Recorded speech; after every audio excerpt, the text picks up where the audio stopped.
Alright, hello YouTube and welcome to a very special run of Through the Ages. I'm going to be doing an Overexplained run in the style of Jorbs. So I'm going to try to go into a lot of detail on sort of every card pick, why I do and don't pick something from the tableau, stuff like that. You know, try to get a level deeper than usual. So a few bits of housekeeping. First off, because I'm trying to make this a sort of definitive, here's all the thoughts I have about Through the Ages. I will repeat tips I've given in previous videos. I'm only going to assume that you've played the tutorial, you know, the very basic rules, everything else. If it becomes relevant, I'll explain it, even if I've explained it before. That's sort of the purpose of over-explaining, is to... all that stuff you kind of just allied over, the taken for granted sort of stuff, you say it explicitly. Also worth noting that I'm against the 3 hard AIs, just because, you know, you gotta play against AIs for these videos, or else you have to do the thing where you cut and then re-record every time you take another turn, like asynchronously. And I understand some people do that, that's the way you do it to play against humans, but I do not have the patience to do that kind of video, so this is what we're gonna get. And finally, worth noting, since this is sort of the over-explaining, trying to get everything recorded, 4-player, 3-player, 2-player are all very different things. 2-player is the most different of the 3. It is the out group, because anything you do to your opponent, of course, harming them is the same. Taking away a point of culture from your opponent is the same as giving yourself one in 2-player. And because the card row, if your opponent doesn't want a card, you get it, basically. Right? Unless it's right at that cusp where they can take something in front and make it fall. But so that's sort of important, that you have a lot more guarantees about cards for future turns. Whereas, especially in 4-player, a lot of times you can see a card at 3, and you can kind of look at your opponents and be like, I think this is going to fall down to me, but you can never be really, really sure. I guess you occasionally can be, but it's quite rare. So it's a lot more kind of scrappy.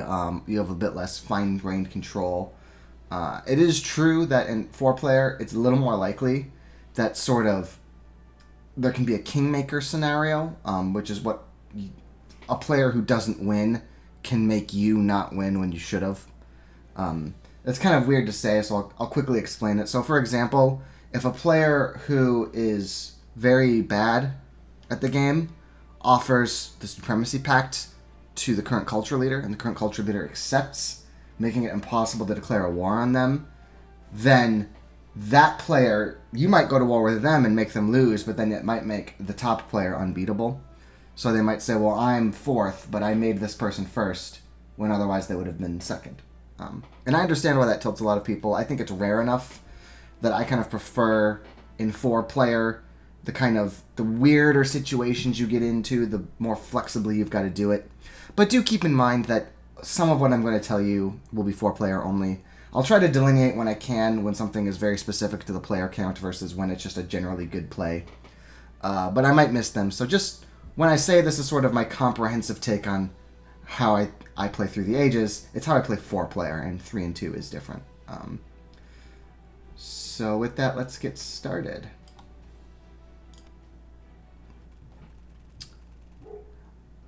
Okay, so we're 4th, which I actually kind of like. Being 4th for these example videos, because they'll kind of... So the player order does actually impact how you play as well. The higher players in the ranking are going to be a little better militarily, because the people below them sort of have seen 1 fewer turns worth of defense cards, if you see what I mean. And it also lets you kind of seed the event deck a little more aggressively. But in last place... it means in Age A, you get a little bit more cards to take, even if you have less choice. And, of course, you win all the tiebreakers at the end of the game. So you kind of have a bit more... Getting that last word on the last turn is actually pretty useful. You can dismantle military and stuff. You can sort of get things exactly as you like them to be. And you also have a bit more flexibility for whether they'll be, like, the last turn of the game or not. So... Opponent takes Aristotle. Aristotle is a very good leader. And looking at this leader bank, it's worth noting that AJ has some special attributes to it. It's easy to think of it as just take the highest value cards you can grab, and we'll call it a day in AJ. But AJ is a lot more interesting than some people give it credit for. And the first reason is because AJ is the only time that a card might not show up, right? Oh, sorry. One thing that tilts me is when I'm in the mode... So I switched to the mode where you have to click for each action to happen because I'm trying to do these teaching videos. So normally, you've seen my other videos, I play quite quickly. I have this tick where I click incessantly during their turn, trying to just make it happen faster. Here, I want to kind of talk through all of the different players' turns and not just my own. But unfortunately, I naturally, when I'm talking, want to open the deck and reference stuff, and I can't during the AI's turns. Open a deck or something. I can only do it on my turn. So I can't open the card deck till my turn, but take my word for it, right? Some of these cards aren't going to show up, right? There's probably not going to be 9 open slots for the AJ stuff to come to, and the way it works is after everyone does their AJ turn, you remove the left card if it stayed, push everything to the left, fill the remaining open slots with AJ, and then start age 1. So what that means is sometimes the count of leaders and wonders in AJ isn't fixed, right? And we can see here that there's 4 leaders. That's a little low, actually, for leaders to come out, whereas 4 wonders is 4 of the 5 wonders. That's pretty good. Also looking at this pool, if I was the AI here, I do think Aristotle's a reasonably strong choice. I may have also gone Roman roads. So Roman roads, Library of Alexandria, and Colosseum are all very strong. I think Colosseum is the very strongest wonder, and that's because it gives you the happy face, the red, and the discounts on military techs. Those are all sort of very relevant things. They're relevant right away. And the first happy face is really valuable in this game because of the structure of the yellow bank, where you need, after you've grown 2 more times, you need your first happy face. After you've grown 6 more times, you need the second. It's a big gap between first and second happy face. So Colosseum giving you 1 happy face can really make the difference if you don't get the development of religion event. And then the third military action, I think, is one of the most underrated things in the game. Drawing 3 events a turn instead of 2 guaranteed. That's just a really, really big deal. Events are important. Library of Alexandria, I mean, that one culture this early amortizes this to like, 20 culture or something, 20, 30 culture, depending on the game length. So it's a pretty big deal. The extra science kind of lets you procrastinate on science some, and the card a lot more powerful than you'd give it credit for, the extra cards you can hold. Whereas Roman roads, I think a lot of people, and I would put myself in this category, gave it some short shrift when it came out because Roman roads, again, I can't click the cards and show you until it's my turn, which is a little frustrating. But Roman roads takes 4 actions to build, which can make it a bit of a drag, but it gives you the benefits right when you need them. It's very, very good in that respect. And of course, the ALO token is never bad. So the engine. Oh, and then Colossus, just to cover all the wonders at once, got buffed in New Leaders and Wonders, and with the free draw, it has become pretty good. That age, especially age 2, if you push military hard, which I can't look at the leader bank until it's my turn, so I don't know how many military leaders there are in age 1. But if you push a military edge in age 1, there's this thing that happens where MAs are a little hard to come by in age 1. So you often will only be on like 3 or maybe 4 military actions. It's pretty rare to get up to like 5. So if you're aggressively building your military, doing aggressions and stuff, you're not usually getting your 3 draws a turn. So there's this pretty common scenario where the strongest player also has a slim hand. They're kind of out of gas. And Colossus can just, boom, now I'm doing a war over tech over the first turn when you thought you were going to get a breather. So Colossus is definitely fine now. So overall, these wonders are all pretty good, and since there's 4 of them, we're guaranteed that everyone's going to have access to a wonder unless a wonder hits the left slot and goes away. Which in the 4-player games, the nice thing about 4-player is there's more sort of scrappiness for the contested cards. It's harder to predict to the row exactly because there's 3 other people. But there's only the 1 slot that loses its card if it's full. There's not the 2 like the other in 3-player, the 3 in 2-player. And so what that means is for something like a wonder where you can't have multiples, a leader or a wonder, like this bit on the left here, if leaders and wonders all get taken, they very slowly march down the line. So it's pretty hard for an AJ wonder to actually get hit by the red X. So it's pretty likely I'm going to get a wonder if I want one. So I turn to leaders. Some number of leaders are going to recharge from the pool. We don't know how many. Well, when I look at Boudica, I'm pretty skeptical on Boudica because Sun Tzu is already here, and his 1 strength means that you need to use the build upgrade. So basically the thing about Boudica is getting 1 resource of your choice is quite nice. Getting the free upgrade, it's hard to want that more than once. Because early on, it's workers that are your pinch, right? And so getting the free rocks, but you've got to make warriors. Well, great. You might say, I got 4 rocks out of value with Boudica, but now you're sitting here with 3 fucking warriors. Like, I guess I got 3 warriors now? All right. Yeah. So it's hard to use her if you're regularly using her for the top benefit. You really want to mostly apply Boudica for the second and just use the strength to make up a deficit. So Sun Tzu kind of getting that 1 strength lead, and the same with Caesar, and we don't know if he's in because we can't click until our turn. Just makes her sort of rougher to use. Moses, I think, is probably the worst AJ leader. Increasing your pop does cost you less. That's cool. That's nice. But there's this sort of aspect where a lot of times you can finish out and just get these 6 workers kind of done and dusted and sit at 0+0 food. So he'll get you there faster, but a lot of times he doesn't actually give much long-term value. And it's also just you need to have stuff to do with those workers, right? So urban building limit becomes an issue, rocks become an issue. With Hanging Gardens or Acropolis, Moses can be kind of nice. Acropolis because you get to build a 3rd lab, which is quite a good thing to do and makes the extra population, you can build a 3rd lab and stuff like that.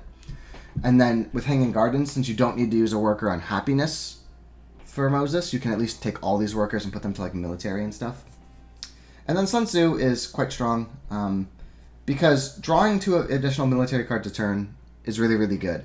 Because even though you can't hold that many of them, every military card that you draw and discard, nobody else has. And that's information you can use and play around. A lot of people kind of freak out because, when Sun Tzu leaves play, his current tactic card getting strength, anyone can benefit from that. Yeah, it's true, but A, they need to get 2 MA for it. B, you get it faster. And C, you're taking Sun Tzu mostly because you can power draw and sculpt the event deck the way you want it to. So all of this is to say that if I was in the bot's shoes, I think Aristotle is one of the 2 I would pick. Something I really like about Aristotle is he's very flexible on timing. So a lot of what you need to look at with leaders in this game is sort of not just how good they are, but sort of what's like their over time profile for their goodness, right? So as an example, Moses, you can burst out a lot of food up front, and if you keep him, well, if you can manage to get more food and happiness, he'll have long-term value. If you're finishing out your bank, you're going to finish out your bank, right? Sun Tzu gives you pretty constant value. Boudica gives you pretty constant value. Aristotle, so I guess this was kind of a bad example because a lot of the leaders we have in this pool have that attribute. But Aristotle is nice because he's sort of good no matter how long or little you use him, right? He's not an AJ leader you're looking to kind of flip to an age 1 relatively quickly. You're fine with Aristotle through the bulk of age 1 if there's one specific leader you've got your heart set on and they happen to come out near the end. So that flexibility I really value with Aristotle, that he's good if you have him a short time or he's good if you have him a long time. But I guess that's true for Boudica and Sun Tzu. And Moses depending, but again, we're really kind of hoping to not need to use Moses here. This is actually a pretty good chance that we're going to want to take yellows and Wonder and punt on the leader unless we can get Sun Tzu, which I just kind of doubt looking that we're 4th. And then finally, just to kind of finish talking about AJ, since I went into leaders and wonders, yellows. So, in general, AJ yellows are not very good. The thing that makes yellows good is just that you can't have 2 leaders, you can't have 2 wonders. But you can take a yellow and take another yellow later if you want, right? They're just sort of, they don't have that 1 per age restriction, which it's not, wonders aren't technically restricted 1 per age, but since you can't have 2 at a time, AJ wonders are effectively only 1 AJ wonder because you'll never finish in time. I think maybe there's some extreme scenario where it's possible, but it's super unlikely. So that's kind of what the AJs, they're kind of like little stocking stuffers, but engineering genius deserves its own special discussion. Now, why do I say that? So the balance of the AJs is that the ones that give you resources and an action, so not like stockpile, which gives you the food and the ore, but it doesn't give you an action. But urban growth, you get an urban building, you pay 1 less. Rich land isn't here, but it's you build a farm or mine, you pay 1 less. Engineering is the one that gives you an action, build on stage of a wonder, pay 2 less. So throughout the ages, that's true. And it's pretty balanced in ages 1, 2, and 3 that engineering genius gives you 1 extra rock. Why is it balanced? Because A, your wonders are less frequently built than urban buildings and farms and mines, like built and upgraded. It's just not as common of a thing you need. So, and because they have different sort of profiles, again, I can't click to show you, but like the amount of rocks you need to build them, there are even some steps on a wonder where engineering genius is inefficient, right? Most wonders will have at least one step where engineering genius is efficient, but not always, okay? So because of all that fiddliness, it makes sense that engineering genius should give you more. But in AJ specifically, it's quite a bit better than the others. Why? Well, because you're usually going to have an AJ wonder ready to go early on, right? The other ages, it's kind of more, can I get this wonder in, can I not? Sometimes you never build a wonder after AJ, you know. But AJ, you're going to have one.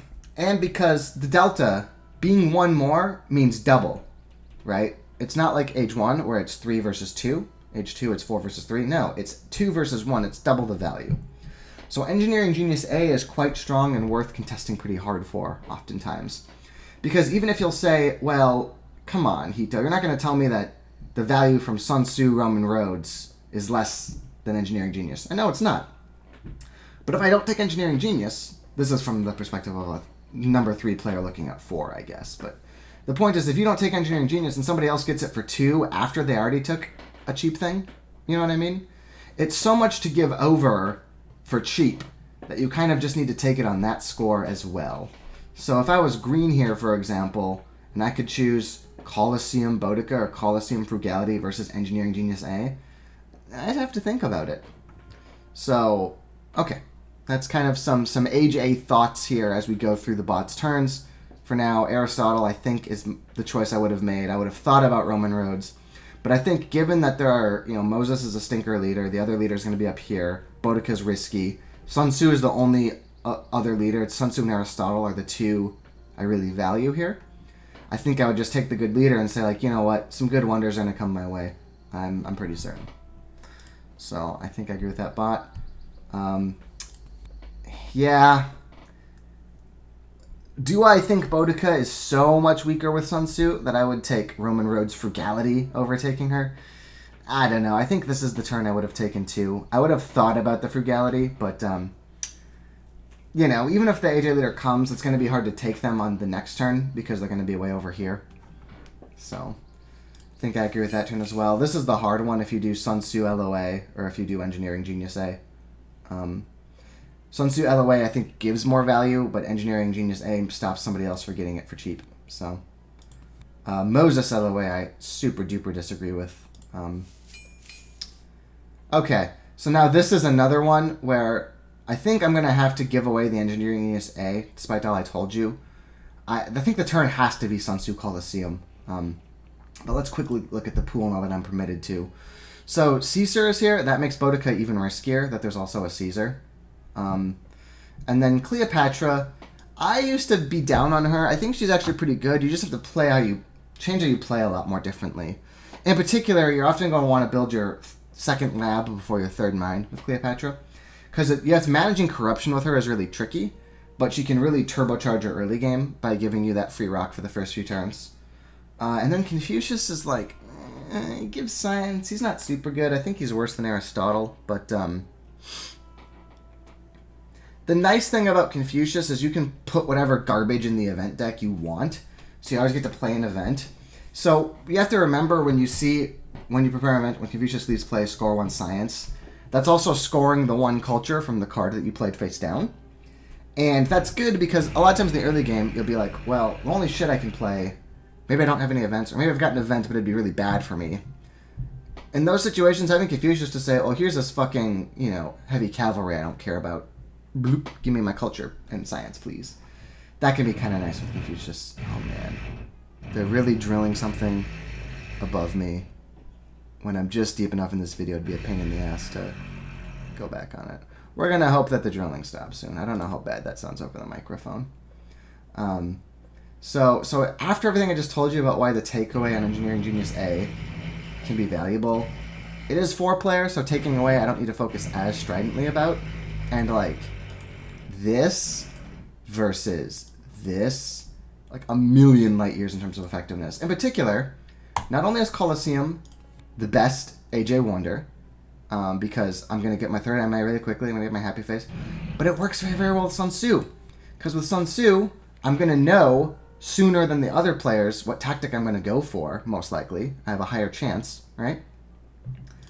And then I get the military action, which is really, really good with Sun Tzu, because it'll let me keep one more card once I draw more, and like just like focus on ramping up my military better. And then the happy face gives me one more effective worker early on to put into military. So this is a very good start. But having told you I'm going to do this, I want to pretend I'm doing this for a very specific reason, which is I want to introduce you to our friend, the Hypergeometric Distribution. Because we're fourth player, so we know of the 9 remaining cards, one of them is the last remaining wonder. It's Acropolis.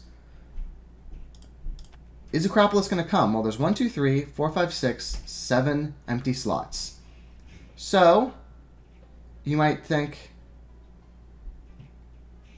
Oh, sorry. I was about to say something, and it was going to be wrong. Okay, so you can just do it 7 over 9 because it's only the 1. But, the Hypergeometric Distribution is a distribution for card games where you draw stuff without replacement. And it's very sort of useful for situations where if there was like 2 wonders and we wanted to know the chance that we were getting another wonder. So let's actually do it for leaders, even though, yeah, because that would matter too. If I'm skipping Sun Tzu, right, then that Sun Tzu is never coming to me because that Sun Tzu is going to live here and is going to get X'd out on Yellow's turn because Yellow won't be able to take him. So if I did this turn, I have no leader. What are the chances that I get a leader, right? Well, and maybe better than asking what are the chances, how many of the 3 leaders left, Caesar, Cleopatra, Confucius, can I expect to look at? So we look and say there's 1, 2, 3, 4, 5, 6, 7 empty slots if we take this line. There are, how many cards remaining? You can use this handy dandy thing and just look at all the cards that don't have anything on them. 1, 2, 3, 4, 5, 6, 7, 8, 9. You can also just count it by looking at the number under here. And of those 9, 3 of them are the remaining leaders. Caesar, Cleopatra, Confucius. Okay. So now we're going to go over here to Wolfram Alpha with the Hypergeometric Distribution. I'll put a link to this in the description. So, what the Hypergeometric Distribution says is if you have some number of trials that each have some number of successes in the pool, and you don't replace stuff in the pool, it kind of gives you your profile of how much stuff you expect to get for a given number of trials. So in this case, our population is 9. There are 9 cards in the pool. There are 3 successes in the pool. That's Boudica, Caesar, or not Boudica, it's Caesar, Cleopatra, Confucius. And N is 7. So we can use this hypergeometric distribution and then go to the table of values here and see, okay, there's no chance of getting no leaders, which we expected because if there's 7 draws and 3 of the 9 are leaders, there has to be at least 1 leader. There is a 8.5 or 8 1/3% chance we only get 1 of the 3 leaders. We have a half chance of getting 2, and we have a 41% chance of having access to all 3 to choose between. Right? So this can give you the sense of, in these situations, how many draws are going to be like we get to choose between. And in Age A, it's especially interesting because, remember, the ones that don't show up are gone. So we're going to probably use the hypergeometric a few times throughout this video because it's, especially for aggression math, it can be very useful. In this case, I just kind of want to give you a sense that this is how you would calculate how many leaders you get to choose between. Do I usually actually sit and run these calculations when I play through the ages? Almost never. I pretty much limit it to really, really important aggressions when I have a good political action I could take instead. So it really matters to me that if the aggression succeeds, I want to do it, but if it would fail, I don't want to do it. So now we'll go back to Through the Ages, but just wanted to kind of introduce that concept, and I'm briefly going to talk about Acropolis because I have a chance to. The value of Acropolis is kind of interesting because it gives you 1 more urban building limit, which the 3rd lab makes it quite good, and then the peaceful government change can save quite a bit of science. So you have to, like Cleopatra, you have to contort yourself a bit to use it. And Cleopatra is one it works well with because then you get a third lab you can build, which gives you one more use of Cleopatra. But another thing that's really important for Acropolis, and this is a really funny kind of advanced strategy thing that doesn't come to people who are new, is clicking the green that shows all of the leaders and wonders that are randomly pulled. Assuming you're playing random mix, which I think is the only way to play. Get the expansion, play random mix. Do a couple games of base when you buy it just to make sure you like it, but then get this. But one thing that's really important is Marlene Dietrich in the game? And is Pierre de Colburn in the game? And the reason is because Marlene says each of your best theaters produces an extra culture and an extra happy face. And what that means with Marlene is if you just research Age 1 drama and build a bunch of dramas, then that's actually almost better than having higher level theaters because it's so cheap to just get so many of them and that just procs her extra bonus more, right? So if I could have 2 dramas versus, or 3 dramas versus 2 operas, then the 2 operas, right, will be, and let's go look at them in the pool. So you can see if I had 2 operas, that would be 8 culture because I would have 6 and then they would be giving me 2. And that would cost me 16 rocks. If I built 3 dramas instead, then that would be 9 culture, and that only cost me 12 rocks, right? So 9 culture, 12 rocks, versus fucking 8 culture for 16 rocks. So you can see that just spamming dramas is better, except for the fact that it sort of finishes out quicker, where obviously if I could build, 3 movies, that'd be the best of all. So the point is that urban building limit with Marlene is really, really, really good because it just lets you build another drama, right? And that's very valuable. And Pierre is the same, but with arenas, where he goes off of a flat culture for every arena you have, so bread and circuses can be better than the others because they're cheaper. So, and there's also Bill Gates, who kind of likes urban building limit a little bit. So Acropolis would be fine, but like I said, this Colosseum is the best wonder. Sun Tzu is a quite strong leader who synergizes with our wonder. This lets me get the leader and wonder squared away, and that's valuable too, because it takes civil actions to draft stuff, right? So it lets me use the civils now so that in the later turns, I can just do productive stuff and not spend more civils taking leaders and wonders. So Engineering Genius Frugality, I think, deserved serious consideration as a play because of that takeaway aspect to Engineering Genius I mentioned earlier. I mean, it's quite frustrating now. Yellow will be able to take Colossus Engineering Genius, build a mine, grow pop. They don't need to play Aristotle turn 1 because they don't have culture, or there's no text to take. So I'm giving Yellow a very strong turn by not taking Engineering Genius. And that's something I needed to think about. But having thought about it, this and this together are just too strong. So we are going to do this as our first turn. And now that we are almost half an hour in and I'm hitting End's turn for the first time, I hope you understand what I meant when I said Overexplained through the ages. But now, welcome to Age 1. Bomb! You can see we had our 50% chance to get 2 of the 3. Aristotle's coming in. He's going to... So I think electing Aristotle's a mistake here. Like I said, I think he should have taken Engineering, Colossus, built a mine, grown pop. This one I know is a repeat. Oh, you know what? This repeat point, I'm going to wait until it's my turn because I need to show the event deck to explain it. So he passed both of them. This was a very bad turn from Aristotle. He definitely should have done Colossus Engineering. I mean, I guess maybe you could say that if you value Acropolis more than Colossus, which I think on the whole with Marlene I probably do, then because of that thing I mentioned where the AJ stuff kind of is going to be a little bit gummy here. Because remember, all of us have Age 1 leaders, right? So whenever Caesar is in here, nobody's ever taking Cleopatra. So we know that these each need the X to take them, right? So the X is taking this. Unless red takes all 3 of these yellows, which would be kind of insane, then the yellow's going to come, then the Julius Caesar's the X on greens, Cleopatra's the X on mine. We come back to yellows and we're still like here on the tableau. Like later in the game, the tableau can really get munched through. But early on, because our civil counts are so low and because we all kind of got a leader and a wonder at the same time, the row is really, really gummy here. So I can understand skipping Colossus if you value Acropolis more because red, green, and I all have wonders. So you can give yourself this Acropolis as effectively a guarantee because of this huge slowdown they're going to get with Caesar Cleopatra. But it is just inconceivable to not take the engineering genius, because if you're skipping Colossus, you're taking Acropolis, right? So take the engineering. It's just one more. It's just another rock. It's just another rock. It's just that simple. So strongly disagree with that, but I'm happy because that was, like I said, a really good turn we gave yellow. Now they're not taking it, and yeah. Okay. So red, I assume, is going to be the one to take the engineering genius. Boudica. Yep. Unlike Aristotle, you do really want to elect Boudica to get your benefit at the start of the turn. Whereas electing Aristotle, sometimes you elect your leaders when you've nothing better to do, even if they don't give you a benefit, just because you pay that civil now, so you don't need to pay it later. But I think that engineering genius is a good enough yellow that you take that instead. There are turns, like if it was only like stockpile or maybe rich land on the left, I would say maybe I'll just elect Aristotle, assume I'll get something better for that civil on a later turn. But here I would have for sure taken engineering.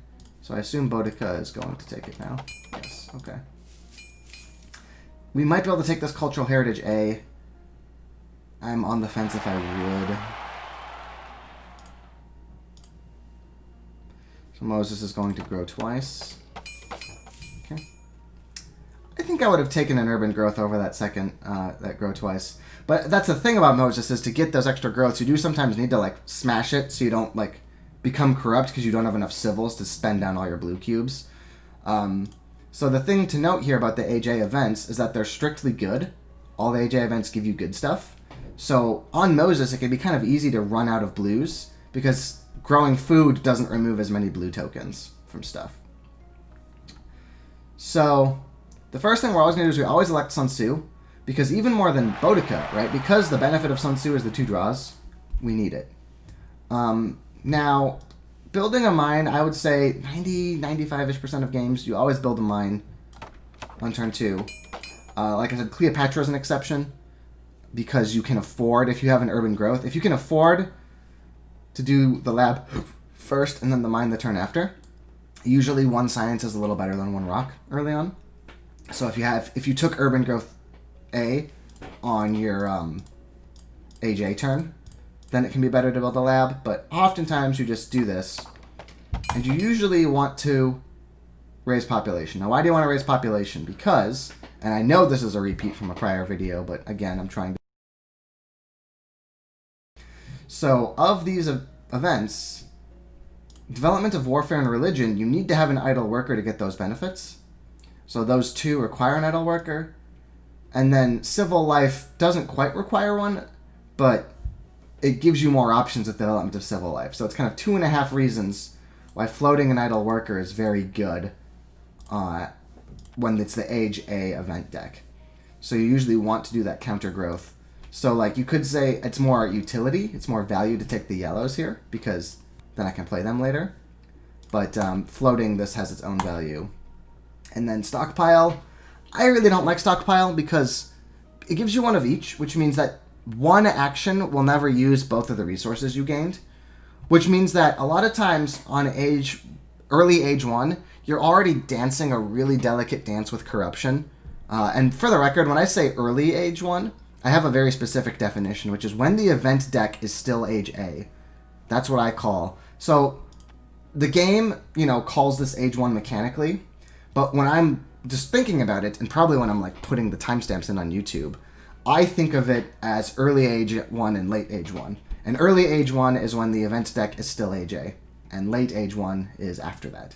And during early age 1, corruption is a really big deal because the events are generally giving you stuff. So, that's why I don't like stockpile. I almost never take stockpile. And in this case, like I mentioned, the rock, I would generally rather have one science than a rock early. And yeah, this is a rock and a food, and the flat culture is not that good. The flat culture basically makes a difference one positive way, one negative way. It means that barbarians, you're more likely to be the one on the chopping block for barbarians, which is bad if you're not strong, and neutral if you are strong. But it also means, where is it? Oh, that's right, National Pride isn't until age 2. There's an event called National Pride that benefits the civilization with the most culture, age 2. So it kind of, having flat culture early can help you get in the running for national pride. So the culture's kind of relevant, but it's just one science on tap, and that's fine. I'll take a science. I don't have anything really great to do with this fourth action. I kind of have all my early stuff accounted for. My leader is deployed. I have a wonder already. So pretty easy turn for me. Just the only decision really was between these two, and that's why I prefer cultural heritage. Worth noting, though, you always need to stop and think about these game clock scenarios where I could choose to take stockpile over cultural heritage. So stockpile here does get a little bit of a buff over cultural heritage because in a neutral situation, right? Because later in the game, it's going to be really clear who wants the game to go on longer and who wants the game to be done faster, right? You're going to kind of be able to see if another turn ticks over, whose civilization is going to go further. This early in the game, we don't know. So this is where you stop and say, if I think that I'm the best player here, then generally speaking, I would rather have a longer game because it's more decisions to make, so it's more chances for me to be better than the other players. So that would be a reason to take stockpile, is because then this cultural heritage, if it doesn't get taken by yellow or red, would be another thing that hits the X, right?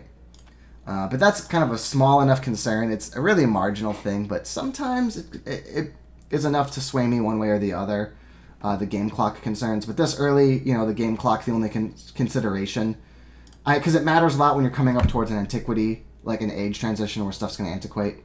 And it matters a lot at the very end of the game, because eventually you're going to have a decision to make of, will there be another turn or not, is something, you might be able to influence. Here, it's like very marginal. It's just making the game a little slower. Kind of nice if I suspect I'm the best player, which I'm against the bots, so I do. The hard bots in Through the Ages are actually quite good relative to most strategy games' hard bots. I'd say if you can beat the hard bots, you're ready to start trying multiplayer. But definitely the best human players are significantly better than the bots, right? There's just no way getting around that. I do think I'm better than the bots, but I'd still rather have a cultural heritage. So, all right, so we're looking at yellow now. Yellow gets their Acropolis. So there we go. We floated the warrior. We got development of warfare. And that's actually insane because we just drew the fighting band tactic. So if we deploy it, first off, it's held as a unique tactic until Sun Tzu leaves play. And that's going to be good if nobody else happens to draw one. Because part of the gimmick of fighting band is you can become stronger faster than all the other players. Oh, that's funny. The thing where it stays till I click isn't true for events. It's just for other turns. Anyway, so fighting band, the thing about it is you can become like the fastest tactic you can deploy in the whole game, and that's cool. But the other players can just copy it really easily. It's not like a knight-based tactic where you can kind of try to, like, if you get the first knight that comes out, then you might have this moment in the sun where nobody can copy it anyway. Fighting band, you'll get an edge, but very quickly everyone is going to be like, oh, we must stand next to each other. And then, the caveman will figure out to have a caveman friend. But with Sun Tzu, if they don't happen to get the fighting band, I'll just get to keep it uniquely, and I'm getting my second warrior. So this might be a game where we can go pretty aggressive, having flipped that development of warfare, having drawn that early fighting band. And when we leave play with Sun Tzu, we're going to have the +2 fighting band. Then it will be copyable after a turn, but it will still, it'll let us build up our strength in a nice, efficient way. And we can count on the fact that Colosseum is going to make it cheaper for us to research swords, try to push out an advantage that way. Anyway, yeah, you definitely want to take an iron or an alchemy here with Aristotle. And there's a really cute reason to take the alchemy here, which is that Aristotle next turn can afford the alchemy, right? Because he got the one from taking it. And then you can sort of cheat a civil action, because normally you always build a lab on this turn 3, right? That's kind of like the default flow of Through the Ages if nothing else happens, is that you build the mine on your first real turn, your second turn total. And on your third turn, you have 3 rocks, you use it to build your second lab. And then later you're going to get alchemy and upgrade labs a lot of the time. But here he can say, well, hold on, I'm just going to not build my second lab yet. I'm going to take the alchemy, and then next turn I can research the alchemy and build the alchemy right away from scratch and sort of save that civil action, making the indeterminate level lab. Now, will the bot do this? I don't know. Something worth noting is that I'm going to treat the bots like humans and just be constantly disappointed by them. because I don't want to teach you sort of specific bot exploitation tricks. I'm trying to make this a video like, here's how you can beat through the ages. That means beating humans, right? So I'm going to constantly have a theory of mind for yellow as though it's another high-level player that I respect. And we'll see if that's why yellow is taking this alchemy. But it's worth noting that they can't afford it. Otherwise, they could take iron and then research alchemy and build. But they don't have the civils to do that, nor do they have the rocks. So if I was in Arizal's situation here, I'd definitely take the alchemy. But then I would be saving for... and it looks like they didn't want the warrior. That's interesting. And that's kind of a thing, is that sometimes you get pinched on this warrior. Because if you build the warrior, then you can't build the lab.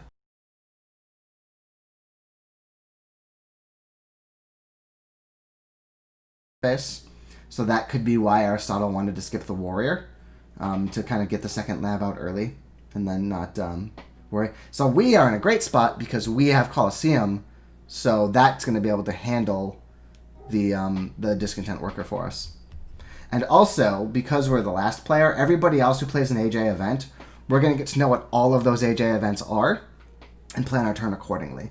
So that's why I'm really happy to be fourth player in this example video, because you have a little bit less aggressiveness and autonomy, but you kind of get a little more information for your turns. So he didn't want to do the skip that I was referencing. Like I said, I think a lot of good human players would be looking for that skip to cheat out a civil action early when they're so important. But that's not what this Aristotle is interested in. And then I assume a population growth, because if it's development of religion for the free temple, of course you want that as yellow. Since the whole reason you didn't take the free warrior was because you knew this was going to be a discontent worker, and you want to grow them into stuff. Oh no, but they needed to take Acropolis, duh. So... I really disagree with that turn, because not only did you miss the opportunity for that efficient skip, but now Aristotle's not floating a worker. So if they get development of religion, which lets you get the free temple, Aristotle gets really, really punished for that then, because Aristotle wants that temple. Aristotle does not have a plan for the first happy face. So, pretty dicey turn. We'll see if it comes back to bite them. Coming to Boudica, which you can see, this is why I don't like Boudica. Me electing Sun Tzu means that they needed the free strength. But they just... like, this is exactly why. This is a perfect example. So, Boudica gets 2 free rocks for building military units. Hip hip hooray. Oh, no, that's interesting. I didn't actually know this. Okay. So, I was going to say it's a huge bust because of Development of Warfare. It was already free. And then they don't have a worker to do another one. But Development of Warfare resolves... So Boudica goes at the bottom of the stack of stuff in the event evaluation phase. So it actually made Boudica strong enough that she could choose a real benefit. So instead of this being a cautionary tale of me being Sun Tzu and how that affects your first turn as Boudica, I was like, I got you, Boudica. I'm going to flip like literally the only possible card that could get you out of this. So they got the science. Okay, good for you, Boudica. But I'm probably going to take the free warrior, and then you're going to have to all over again be in the same pet spot. So that is a very good turn. That's exactly what you want to do with Roman roads. What you don't want to do with Roman roads is incur this huge civil action debt, right? Where it's just constantly looming over your head like, oh fuck, I got to finish my Roman roads. It takes 4. It's a lot. Early on, the card you can draft here, there's 1 good tech card, and then just Cleopatra you can't take, and 3 of these shitty AJ yellows.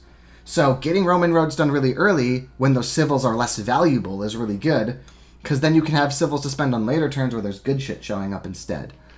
Yeah, it puts you behind on science, but at least you got that one from Boudica, and even without Boudica, like, just finish the Roman roads fast. And that's why people, I think, underestimated it when New Leaders and Wonders first came out, because it's saying it's 4 civil actions, and that really sucks. And yeah, it does suck.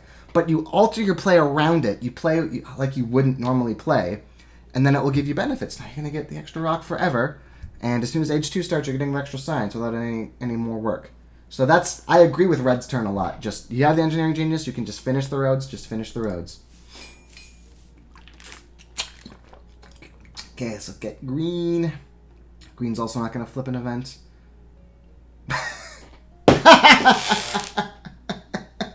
Okay, Saladin's pretty good. Saladin is one of the better Age 1 leaders. I didn't want to go through and rank all the leaders as soon as I look at the tableau. I like to kind of do it more holistically because I'm kind of showing you how I think about stuff in the context of a game and not just in a vacuum. Saladin's good. Is Saladin 3 CA good? Not this early, I don't think. Really goes to show how good is Moses that you want to instantly get the fuck out of your Moses decision, you know?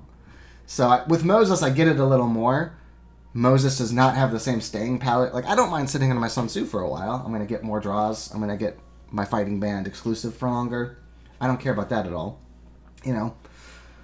But Moses, like I mentioned, doesn't have that same sort of longevity, so you want Saladin more. This is a really aggressive Saladin take. And now what? You're going to you're going to elect Saladin to a lab? It's not as terrible as it looks to spend that 3 CA that early, because now you're going to get either 2 strength or a civil, and that's really strong. Especially because that strength means that even if I wasn't going to take the second warrior, Saladin thinks we'll all be the one to turn off Boudica. So I get it in that sense, but like, still, 3 civils just to get the Saladin. Like, this is the thing about Moses, people. You could have just taken a leader where you weren't so insecure about the idea of holding on to them. And he's taking the civil action, not the strength to turn off Boudica. Where is your pick? No, that's what I would have chosen as well. The strength, prior to the Age 1 event deck coming, prior to late Age 1, strength is fairly inconsequential here because it matters to win events and stuff. Okay. So we can't plunder anybody. That's easy. To discard. It will never succeed. They'll just need to discard 1 card. Call to Arms and Crusades. They both benefit the strongest Civ. Or this punishes the weakest. It doesn't benefit the strongest. Do we think we'll be uniquely strongest? Well, we have some thoughts about that. So Barbarossa is here. He's the only military leader in Age 1, which is nice, but he came early. So, unless we do like Moses did, and we do a 3 CA secure of Barbarossa, somebody else could take him, and it's quite easy for Barbarossa to become the strongest. Now, having said that, nobody else has any sort of support for Barbarossa. Nobody else has a leader or wonder that's going to assist them in getting happy faces or red actions. I mean, except for very indirectly, you know, Aristotle, if he takes warfare, he gets it 1 science sooner. Like, this very oblique support mechanisms for Barbarossa. But we are the best equipped to use Barbarossa with Colosseum, right? Colosseum is a very, very good Barbarossa support because happy faces let you grow, military actions let you grow, she protects. It's all what he wants, right? So we're definitely not going to be the weakest. There's like no danger in us being the weakest with literally just what we've secured so far. Do we think we'll be uniquely strongest? Probably. But if somebody else gets Barbarossa and makes a real go of it, especially if they get knights and they get a knight tactic, we could easily not be the strongest as well. So I think I'm going to hedge my bets and play just Call to Arms and not Crusades. For the situation where we're the second strongest player and not the most strong, then at least somebody else is not getting a benefit. Whereas there's very little chance we'll be among the weakest too. So we'll play Call to Arms. Okay. So we get Civil Life and Warfare. So this is an example where we could have used this for the free rock for the lab, but we know we're going to want another warrior. So we're going to instead... Now, worth noting that if we bum rush Barbarossa, then there's kind of an argument for not taking the free warrior. You could do nothing here, and you could... what's the other thing I was going to say? You could do nothing here, and then, like, just get the lab with this, and then do all your growing with Barbarossa. But to spoil the turn for you, I don't think I'm going to go that hard for Barbarossa. I'm going to take this cheap growth instead. Another thing I should have noted, so a habit I usually like to do in games, I didn't do it here because I knew for sure I wanted to play as a shorthand, but most of the time I say you should always click skip political action and wargame what your turn is going to look like corruption-wise and stuff before you actually play. Because it might be that you'd say, oh, you know, I'm strong, I could play this event that would be good, but the event would not be good for me right now if it gives me resources I couldn't handle it. And I just didn't because I knew in this case, just from having played an asinine amount of Through the Ages, that I wasn't going to be in that state. But That was the only reason why I could do that. So keep that in mind. So we pretty much need to bum rush Colosseum because we're going to be behind on science in the short term. Because, so remember, the reason Aristotle didn't take the free warrior was to build the second lab. We're on the other end of that bargain. Now, as soon as we get this happy face, we can build the lab all we like. But we can't in the short term because of our decision. So we definitely want to blitz through the Colosseum here. So that's kind of what we need to look at. But now we have good yellows to consider. That's another little benefit of being here is that we have some options for one. Now, iron. Iron is a really interesting card to evaluate because some players think, oh, I'm just going to skip it, go for coal most of the time. Some players think iron's like essential to win. It guarantees you good turns for the next few turns, is what iron does. Because you can just sit and upgrade your stuff into iron, and then you've got a better production base, a less corrupt production base. We do know that science is going to be a bit of a pinching point for us. And why do we know that? Because we have this glimmer of military coming up, which means, yeah, this is going to discount the military techs, but we're still going to want to research a military tech. We would honestly be happy with this warfare, although at 2, I think it's exactly the wrong spot for us to take it. But science is going to be a bit of a pinch point for us. So iron becomes a little harder. That 5 cost is pretty significant on that score. And also, if we think we're going to be the strongest player, then rocks are a little less important because you can often get those, like we've got this plunder sitting in our hand. We can just hold on to this plunder until it's like super easy and usable, right? And we do have a cultural heritage. So that makes iron a little rougher. And for exactly the reasons iron is rough, breakthrough is really good. Science is what we want from the card row because we're hoping to get rocks from our opponents, by and large. So there's a few turns to consider here. One turn, right? There's only 2 swordsmen in a 4-player game. So we could just make sure we get one.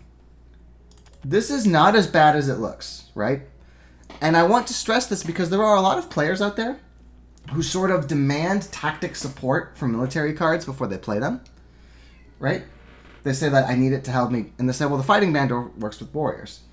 But it's always super important and through the ages to have a plan for how you're going to get stronger. And that means you need to oftentimes draft red text speculatively, okay? That's a very important skill. So something like this, if this was, especially if the other sword was already taken, this would not be insane. But there are also knights. There's 3 knights total. And yeah, I've got this fighting band now, but I am more likely to draw a knight tactic than anybody else because I get 2 extra draws. I'm Sun Tzu. So knights are also good, right? But also, like I mentioned, I don't want to incur a bunch of CA debt with this Colosseum. I want to finish this Colosseum pretty fucking quick so I can build my second laboratory, right? So this is a really interesting turn, in fact. I'm pretty much always going to do this because I would have to discard it if I didn't play it because I can only hold 2. And because with Sun Tzu, it's going to stay unique. Nobody can take it. That's sometimes with fighting band, you want to hold it a bit till you're ready to like go off on a turn and do aggressions the next turn. And now this forces my opponents to get stronger or respect me. 4 is enough where you need to have a defense card to survive it. So that's pretty easy. But now this turn, you know, do I do this? Do I take the breakthrough? I take reserves. Reserves, pretty nice. I can get food with it as well. It's a strong card. Irrigation, when you're going military, can be quite good. If I had Barbarossa, irrigation's quite solid. Warfare, like I've mentioned, it gets a bad rap because strategy and military theory are so good, and you can only have, like, you only get your strongest blue tech of each type. Since warfare does not stack with strategy or military theory, a lot of people will like never take it. But early on, I mean, that's just another turn where you can draw an aggression on a turn you used an aggression, right? And if my plan is to become superlatively strong and bop dudes, that's a good card. And the knights, like I said, you sometimes just gotta take stuff speculatively. I could say, yeah, I've got a fighting band, and this might actually be the turn I take. Sure, but why don't I do this, and then that way, no matter what tactic I draw, I'm well positioned to use it. and then say, yeah, I really want the swords. If I get swords, I can just do my double strength super fighting bands. But this way, if I draw a good knight tactic, I'll be ready on knights before anybody else.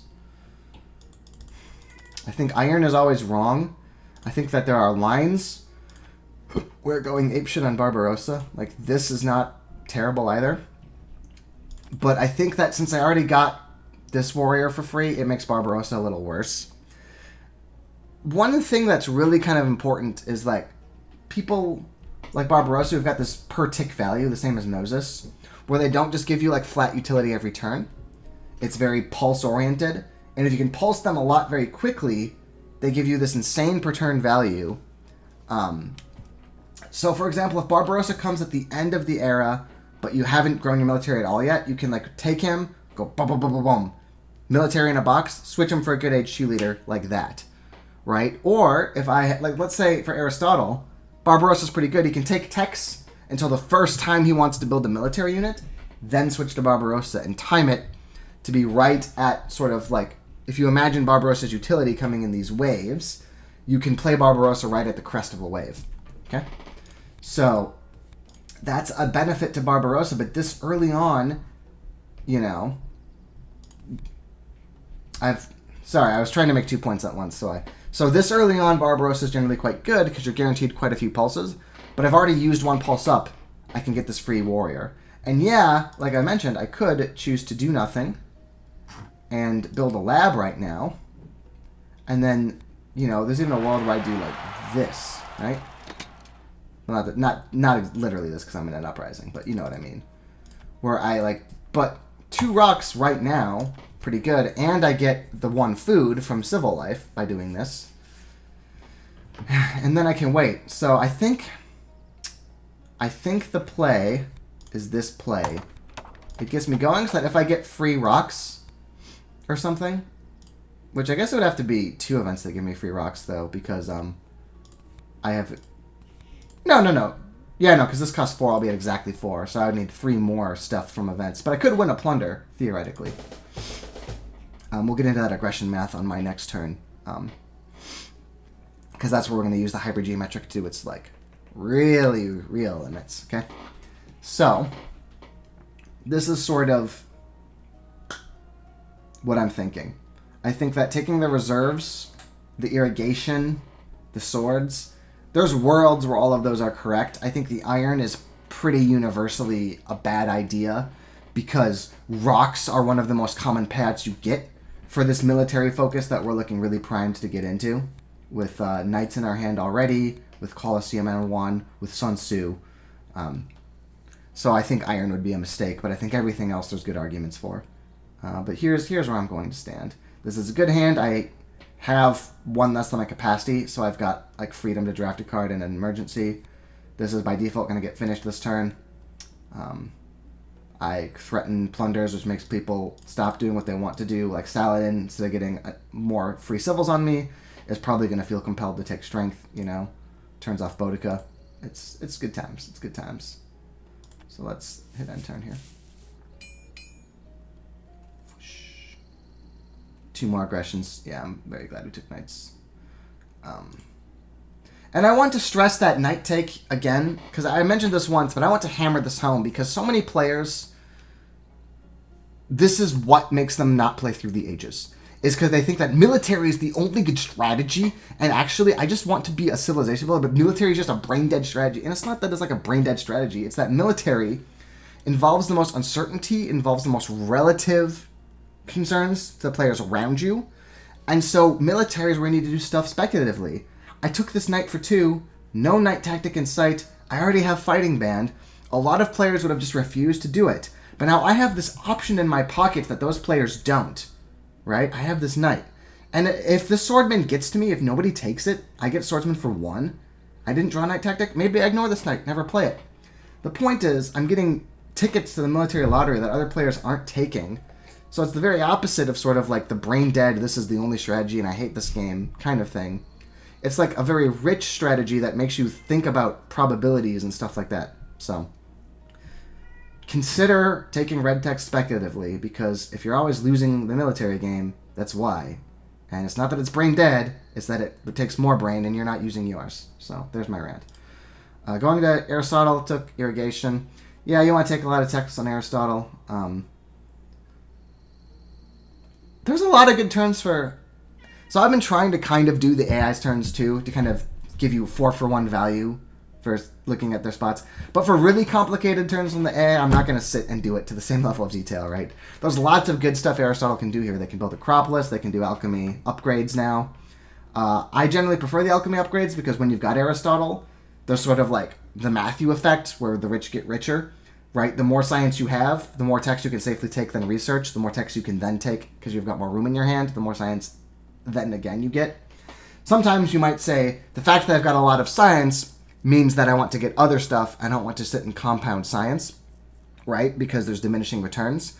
But Aristotle's kind of the other way around. The more science you have, the more science you can get. So I think I would upgrade alchemy here, but you do have to finish your Acropolis at some point. That strength does not go amiss now that I'm already threatening on 4. So a lot of good options here. But he did not get stronger. Oh, no, there goes the warrior. To make sure it's guaranteed now I fail the aggression if he doesn't have a defense card. So good for him. Markets, excellent. If we get if green flips Dome of Trade Routes, then we can build the lab after Colosseum this turn. So now Boudica.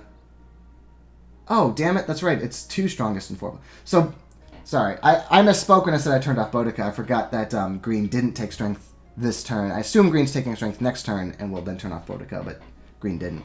So Boudica is interesting because she's much worse in 3-player than 4 and 2. Because in 2 and 3-player, you have to be the uniquely strongest on your turn for Boudica to turn on. Which in 2-player, it's only one other person. You do want to be stronger than them anyway. Who cares? 3-player, she's very bad because you've got to be stronger than both other players or else you get stuck with the military upgrade. But in 4-player, you get the latitude where you just have to be the second strongest. Which she is because on your turn you win ties. So I misspoke there. I was in my head imagining Saladin was already on strength, but of course he is on civil action this turn. So the Taj Mahal, without getting the discount, is it worth it? Okay. My answer. So if you don't know what the Taj Mahal does, because I can't go back and click it, it's a culture. It only gives you culture and blue tokens. So culture only is always really risky early on because it's not a benefit that will, escalate like the others. Like I showed, national pride is kind of the only thing that matters during the game. But it does give you a lot, which helps for the end game. But a lot of times why you take Taj Mahal is because if you replace your leader that turn, it's 2 civil actions less, so you can get more efficient. Should you take Taj Mahal when you don't get the replace? Some players say never. It's sometimes right. The thing about wonders is that wonders are good when you've got rocks and not much to spend them on. Red already has the extra one from Roman roads, plus an additional one if doesn't want Boudica to do science that turn and is okay with a rock, right? So red is in a good position to start another wonder early. This is the only wonder that shows up. I get that. However, this could have also been a free transition into Barbarossa. That would have been kind of good too. Barbarossa, I think red is in a decent spot to want a Barbarossa, since I'm threatening strength, like I mentioned. But they just took the Taj Mahal for 2. So it's not a terrible decision. It's not the decision I would have made. I would have thought, swordsman, again, you should always be looking for how you get stronger. Right now, Boudica can only get stronger by just building more warriors. That's pretty risky. If you took Barbarossa, you could have taken Taj Mahal anyway if you elected. But I guess red is thinking, if green doesn't take strength, that's a 3rd turn for Boudica, a 3rd science. That starts to really add up if you're getting the choose benefit for Boudica all those times. Or you can choose food and then get another growth in this turn you couldn't otherwise. So, it's not wrong. I don't think it's what I would have done. Okay. So we look at green. Built a 4th mine. So 4th mine, usually you only see it if you've got, a happiness, AJ leader, or wonder, right? Because you can see green's in an uprising. They're going to have to grow pop just to stay at neutral. So, that 4th mine, the yellow. Sometimes with Moses also, because then you might say it's not about the happiness, it's about I've just grown my pop so many times that I can sustain it. But, green only got the 2 Moses growths, right? So they're not super duper in that spot. They're a little bit. They can at least do it without uprising, but it's still kind of a risky play. But their wonder hasn't been finished, so I can kind of understand it on that score. They've developed cartography. That means a couple things. That first means they don't need to take strength. I still can't aggress them this turn. So that's kind of nice. And then that might mean that they've been seeding colonies more. But I don't know if they've seeded any of the cards. I have to check. Because, again, I can't check on their turn. Because every click just advances the game state. The 4th mine's pretty risky, though. Tying up a worker and a mine that early. They're really confident they don't need to build too many military units. Which, yeah, you've got Saladin. You can transition to getting 2 strength from Saladin. Instead of the civil as soon as I start really threatening. So it makes a kind of sense, but it's just risky to tie up another worker in a mine when you haven't got any bonus happiness or bonus food now that you've switched off of Moses, which are normally the reasons you do that, because your workers are a little more free. Swordsman made it, and Barbarossa made it. Oh my god, this is going to be a really interesting turn for us. There's so much to think about. We can't land any aggressions, though. Having said that, I'm going to show you the aggression math anyway, because I want to kind of emphasize turn by turn how much harder aggressions get. Because a really, really important concept to understand it through the ages is this idea of differential sieving, I like to call it. Which is basically the idea that you don't discard your cards at random, okay? You discard your cards according to the stuff you want the least. And so what that means is that defense colony cards very rarely get discarded. Because everyone but the strongest player wants defense, and everybody wants colonization. Okay? These are very infrequently discarded. So when I'm looking at my chances to... So let's pretend yellow didn't grow the pop. Okay? Yellow's at 1 strength. They didn't grow the warrior this turn in make-believe land here. What that means is that I hit if none of these cards are colony cards.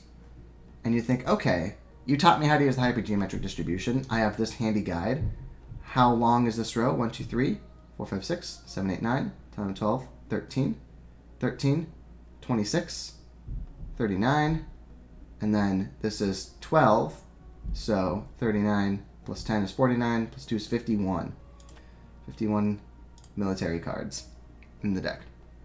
So let me just look for the odds there. However, if we look at our friend Yellow, Yellow discarded 1 military card, okay? Now that was not a random discard from Yellow. That was a chosen discard. So Yellow has seen 4 Age 1 military cards, not 3. Okay? That's a very important thing to understand. That we're not defending against just every card in their hand. We're defending against every card they've seen, because the defense cards are very sort of sticky. So if they didn't do this warrior, what are the chances this aggression would succeed? Keeping in mind, of course, that if Yellow hadn't done the warrior, right, they could have done that knowing they were holding the defense card, so you can't just use the random chance on that score. But to give you an idea of what the random chance odds are they don't have the defense card, independent from the fact that it will change their decision making. You stop and you say, okay, well, I've played this, discard this. So you subtract all the ones that have blue on them, because I know that of the 51 cards here, and let me make sure I have that count right. It was 1, 2, 3, 4, 5, 6, 7, 8, 9, 10, 11, 12, 13, 39. And then 39 plus 12 is 40. Yeah, 51. So I know that the card isn't any of these 1, 2, 3, 4, 5, 6, 7. Now you're starting to see why Sun Tzu is so good. I've already got my grubby little hands on so many of these cards. So if we go back to the hypergeometric, the population... You might think it's 51, but I've seen 1, 2, 3, 4, 5, 6, 7 of them with my grubby little eyeballs. So the population's not 51. The population is 51 minus 7, which is 50 minus 6, which is 44 in the population. However, I've seen a defense card. One's in my hand. So there's 1, 2. You can't see the game now, but just believe me when I tell you that there's 1, 2, 3, 4, 5, 6, 7 defense cards total, but I've got one in my hand already. So the population only has 6. And this is where that differential sieving comes up, because when I'm doing the number of successes, I do 1 for every card Aristotle has seen, not 1 for every card Aristotle is holding. Because I assume if they've seen a defense card, it's in their hand. And we go to this table of values. Okay, there is a 54% chance that aggression would work, assuming that their behavior was independent, which it of course isn't. And then there's a 37% chance they're holding 1 and could block it, and then a 7% chance they're holding 2. So we wouldn't have really wanted the aggression even if Aristotle didn't. And let me go put this back on the correct view now. But that's aggression math with the hypergeometric distribution. Now you can see also why fourth player, this is the downside to going military on fourth player. You know what I mean? Everybody else had this chance to build up in response to me, and they've seen more cards, etc. Now I'm almost certainly going to play Crusades, but I want to show you that example of skipping your politics first and taking your turn. Okay. I'm not actually sure which one we want, but again, you can always hit back for the event and for that. So let's just take this first and assume we're going to finish this, because I think that's most of the time. Okay, so lots of cards to talk about. Swordsman, very good. Now, like I mentioned, we have the Colosseum. They're cheaper, and we've got this empowered fighting band. So we could say the Knights, sorry, you didn't draw one with Sun Tzu. I want to just push my strength now. Fighting band ho, right? That's an option. However, if we do it this turn, because we don't want to research it until after we've got Colosseum, we can't take Barbarossa, which we might want to do. So we'll think about it. Bread and Circuses. Very, very good if Pierre de Coltburn's in the game, but he's not. Right? It's good with him because, like we said, since he gives flat value in age 3 for every arena, the cheaper the arena, the better.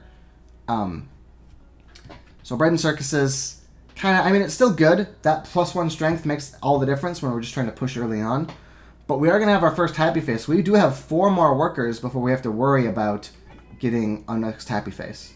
And we only need 1 then, not 2.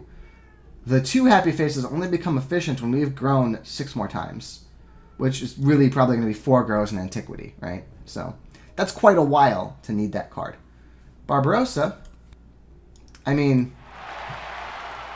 just a good guy. He's just a good guy. We're going to have the right actions to support him. We'll be able to kind of make ourselves uniquely strongest. Other good people down the pipe, right now we don't have anything for Christopher Columbus. We have no colonies, although we are more likely to draw one with Sun Tzu, so he's fine. We have the 2 science leaders, Da Vinci and Gutenberg.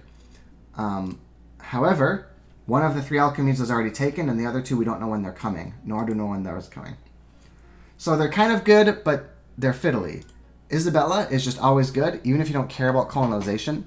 The rock and the blue cubes means you can always just play her. She has that same quality Aristotle does. You can just leave her on for as little or as long as you need her, and she'll just help you out. Nostradamus is very interesting. Yeah, this is actually a very, very interesting one. So Nostradamus, I freely admit I was wrong in my first video I played with him, or mentioned him. I'm like, he doesn't seem that good. Nostradamus is quite good because this 3 strength in early age 1 or late age 1, when it's the first strength events coming out, very, very difficult to deal with. That aggression defense, very, very useful. Lets you kind of lose tempo a bit on military. If you're militarily the strongest, he's basically just a 3 culture engine.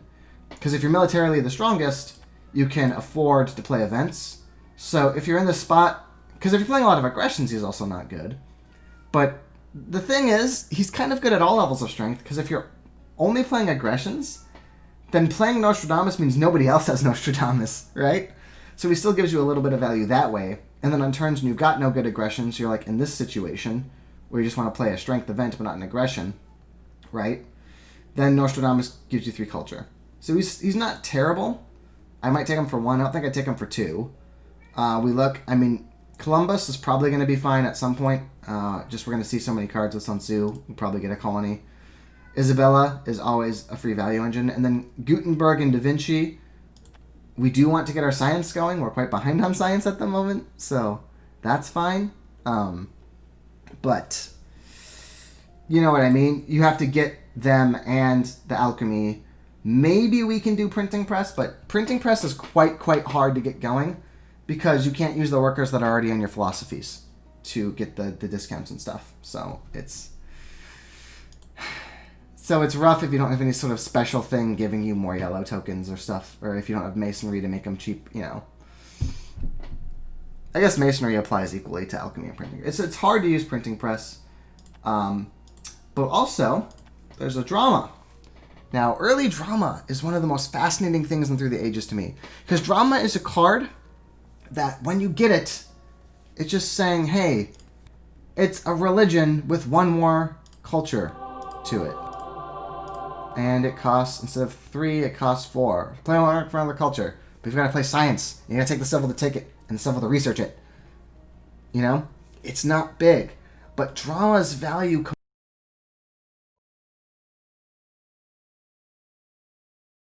drama. Charlie Chaplin is a slight payoff. He wants a good theater, not a bad one. But if you've already got drama, it at least means you've got a worker already dedicated to that slot to upgrade. So not a giant payoff, but a tiny one for going drama.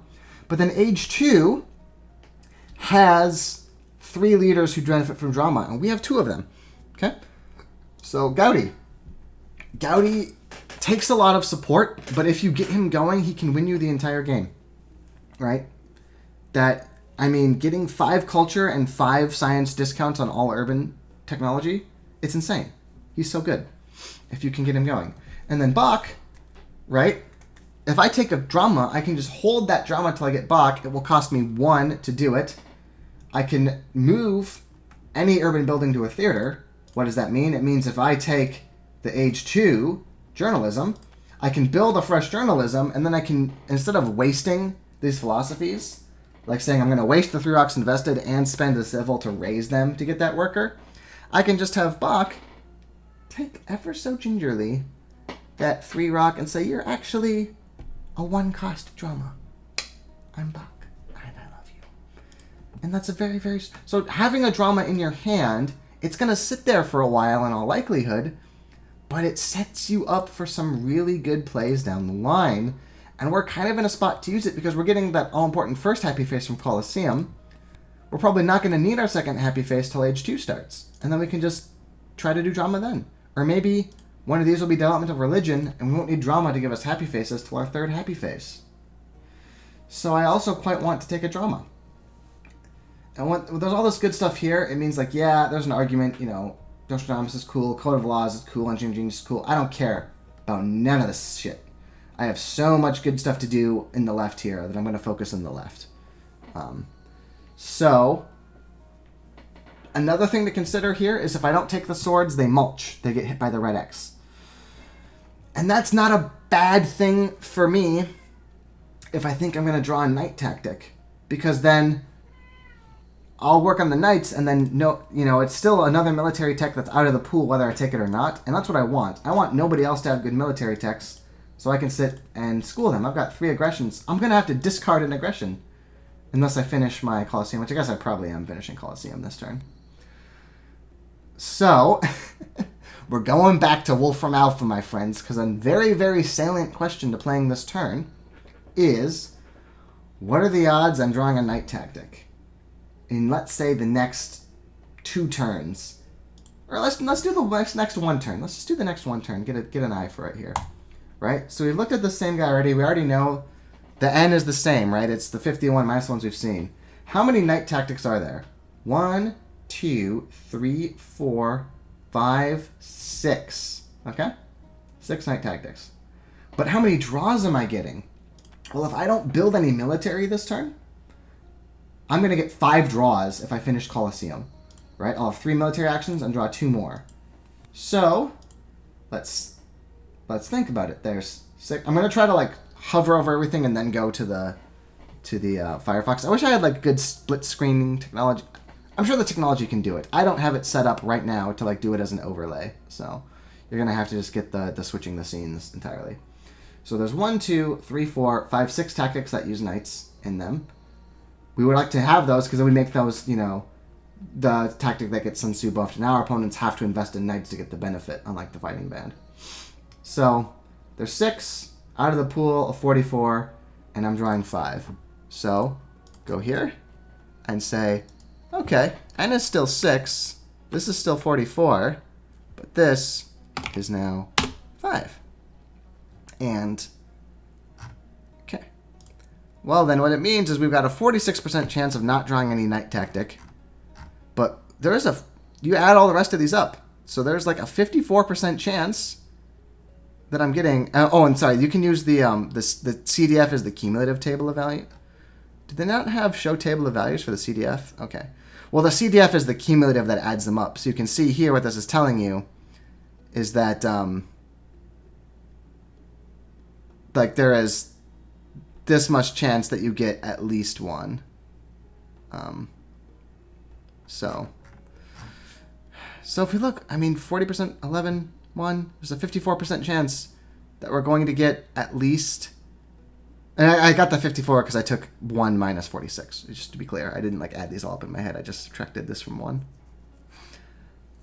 A half chance for a night tactic. And that's important because, you know what I mean? It sounded speculative, in air quotes, when I took this night tactic that, you know, you don't even have a tactic. I've got, in this next one turn, I have over a 50% chance of drawing one with Sun Tzu. Like, he's a big deal, you guys.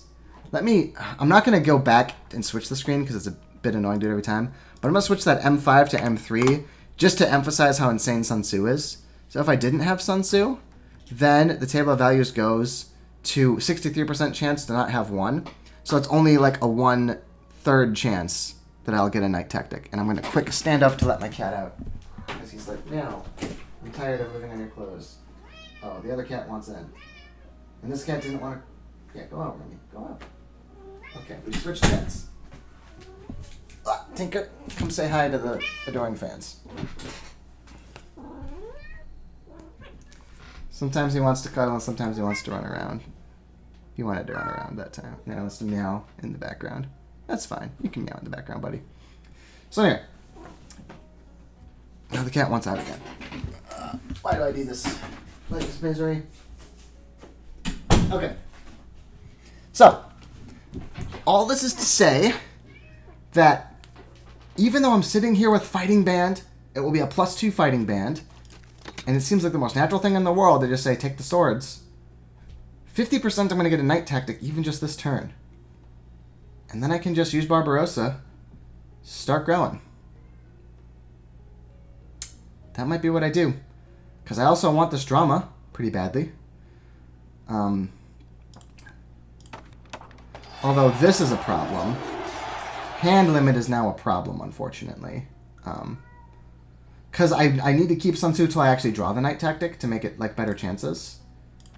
But this takes 2. So now you see civil action debt. If I had 2 civils done for the Colosseum, then on this turn, which happened to end up being quite important, I'd be able to take one more thing. Here, I can only take one thing and then like cultural heritage, right? So... So it might have been better to not even take this and to just, like, pass the turn. I'm not saying I should have, but, like, that's the kind of thing. The game gets played on such tight margins sometimes. And also remember, I'm doing all this in the skip politics mode because if I get something that makes me need to, like, use blue tokens, for example, so, like, here, okay? Let's say I pulled development of crafts or agriculture. Then in this spot right here, I would need to do another action that lowers a resource, which would deny me a card pull, which would have been tragic if I had the hand limit for 2, because I really, really want 3 different things here. But it's not nearly so bad when I couldn't hold 2 anyway. So I think where I'm going is I'm going to play the Crusades, because if I got development of food, I could just grow and take a card. If I got crafts, I could build the lab, take a card. And now the question is then, do I take Barbarossa or do I take drama? So like I've said, Gutenberg and Da Vinci, a little fiddly, likely to work out, but the timing, I don't have any guarantee of where those alchemies and printing presses are coming, but there are 4 of them, so I can get something. Isabella, super solid. Columbus, bit of a gamble, but with Sun Tzu, as we've just seen, much less of a gamble. Kind of good leaders. Drama. There is going to be another drama, right? There's 2. Don't know if I'll take them or not. Having drama is a big deal for Gaudi and an insanely big deal for Bach. But what about the other leaders? Do I want other leaders? Well, Napoleon is going to be obviously very good with what I'm doing. Isaac Newton, is good with what I'm doing. Maria Theresa is interesting. With Maria, you need to synchronize yourself so you're ready to do a bunch of population growing when you get her. If I'm doing her from Barbarossa, she's not nearly as good. I've done a lot of my kind of cheapest growths. But when I'm talking about Maria here, I'm looking at this in the context of how bad is it to hit the drama or not. So it depends. If I took Barbarossa instead of the drama, then Maria is not a great out. If I take Barbarossa, I really want Napoleon, Newton, or Watt. Watt is very interesting because he makes you want to skip age 1 production text, go from 0 to 2 in a skip.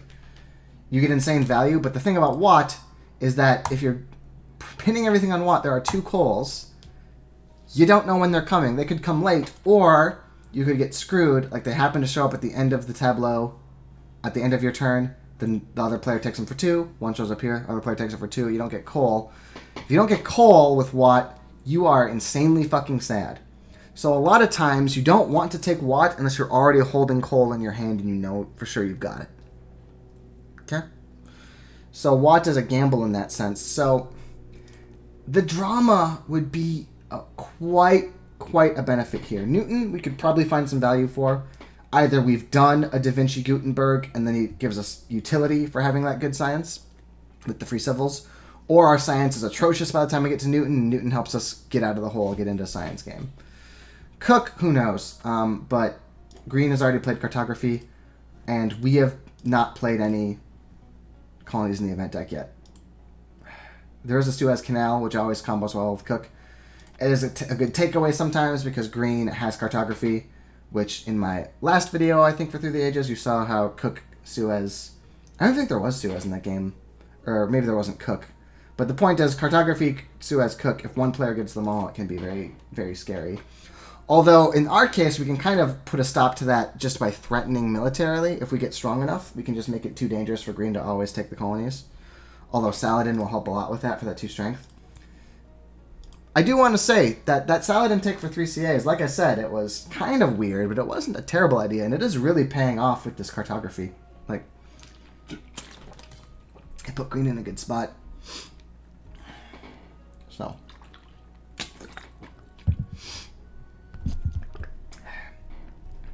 So I really want the drama, but I really want Barbarossa, and I don't think I... So if I do like this, I can take both, but only at a horrendous cost. I have to be corrupt. I don't get the happy... Yeah, I think taking both, just the corruption is so bad if I take both. So... Well, wait, though. If I take food from this event, grow pop... No. Well... Yeah, it would work if I did this to avoid corruption, but you don't take Barbarossa and then build a warrior from a normal pop you grew, right? That misses the point entirely. So I think I've got to do Colosseum this turn. I've got to get that 5 draws I was aiming for. And I think once I say I'm doing Colosseum no matter what, this turn is like... Yeah, I'm basically sitting here between Barbarossa and Drama. Very sad I can't take both. Slightly baleful at the cultural heritage, although it will be nice because I'm behind on stuff. So I think I'm going to Crusades and see what I get. And then kind of make the game day decision, then Barbarossa Drama. I think Drama's going to win, but we'll see what Crusades gives us. Okay. So Development of Religion. We're going to take it. Even though... Well, do we even take it? Do we even take it? Because that covers there. This is a guy... We don't need our next... Oh my god, this is so complicated. Okay. So, do we want this free one? It gives us the culture now, but it also means that next turn, right, to get the lab, that will be the growth that we use. What that means is now Barbarossa is sitting here not getting any procs, right, if we take the free lab. Because, like, we don't have the food anymore. to really get him going. Okay? And it gives us this happy face that doesn't really help us for quite a while. But if we take this and then put our sights on Bach, then this is really, really awesome. Because it's just 3 discount on another drama, right?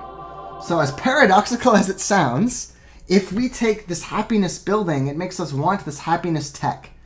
Because then we are setting up for a really, really strong Bach power play. And even if we don't get Bach, it means that we can just be fulfilling our happiness requirements with this building that's only got 1 happiness on it, instead of needing a arena or a theology where the number of happy faces scale at higher levels. Okay? So if we take the temple, I think that pretty much means drama. Okay? Or you could say, I want to just go military. I don't want to sacrifice this food for this happiness that's not going to help me for a while.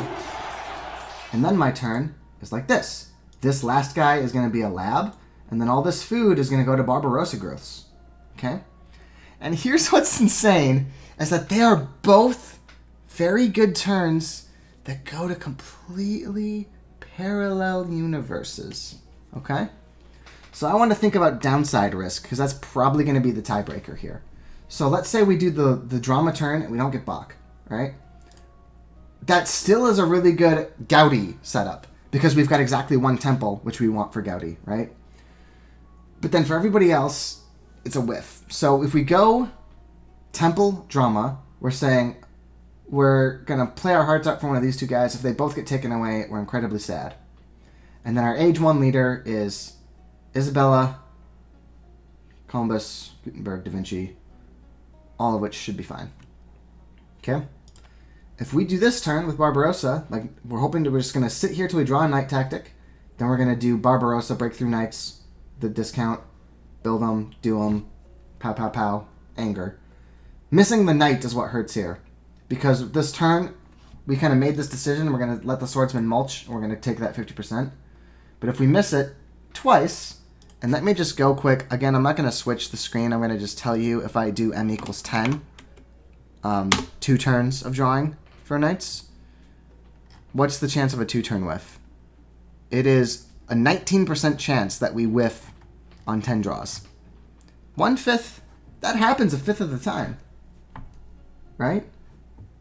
That's not nothing. And if we whiff knights twice, we're sitting here with Barbarossa and all he can do is make fucking warriors unless we get the 2nd sword because we're passing this sword. But the upside with Barbarossa, with 3 aggressions in our hand, is a lot higher. So, like, I want to point out, what turn is this? What turn is this? This is round 4. And round 1 was Antiquity. This is the 3rd turn of real turns. And, like, we're already sitting here, like, looking like, well, we've got 3 aggressions. I got the 3 MA. So Barbarossa's got good upside. But then, drama doesn't help us now, but it sets us up for a really, really dominant age 2 later on.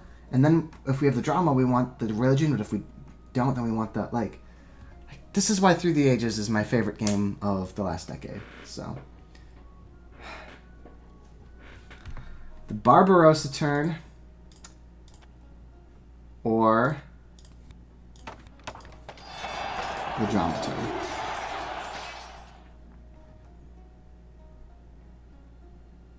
I think I'm taking the drama turn for a couple of reasons. One is that, yeah, my hand is 3 aggressions, but I draw so much with Sun Tzu that the current contents of my hands are not nearly so relevant. I can put whatever I want in my hand, basically.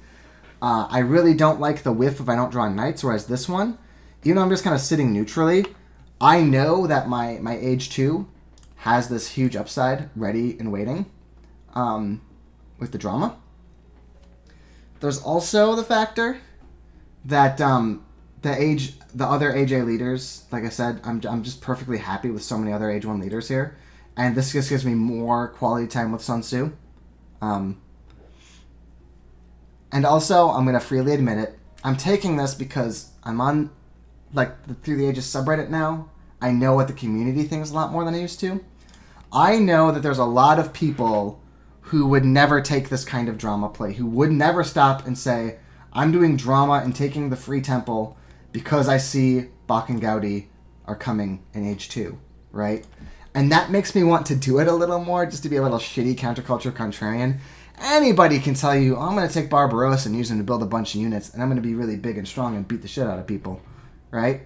But I think that this is a lot more interesting, this drama play. It's something that I suspect doesn't get as much sort of airtime, and so I want to try it out for y'all. Also, Barbarossa is really not that good for anybody else right now, because nobody else is sitting on a red tech, and there are no red techs in the tableau, right? With the swordsman getting X'd.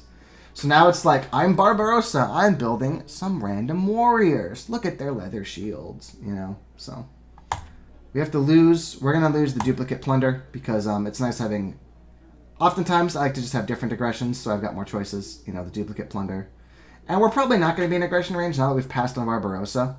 Like this third food we're going to probably want to make our lab with.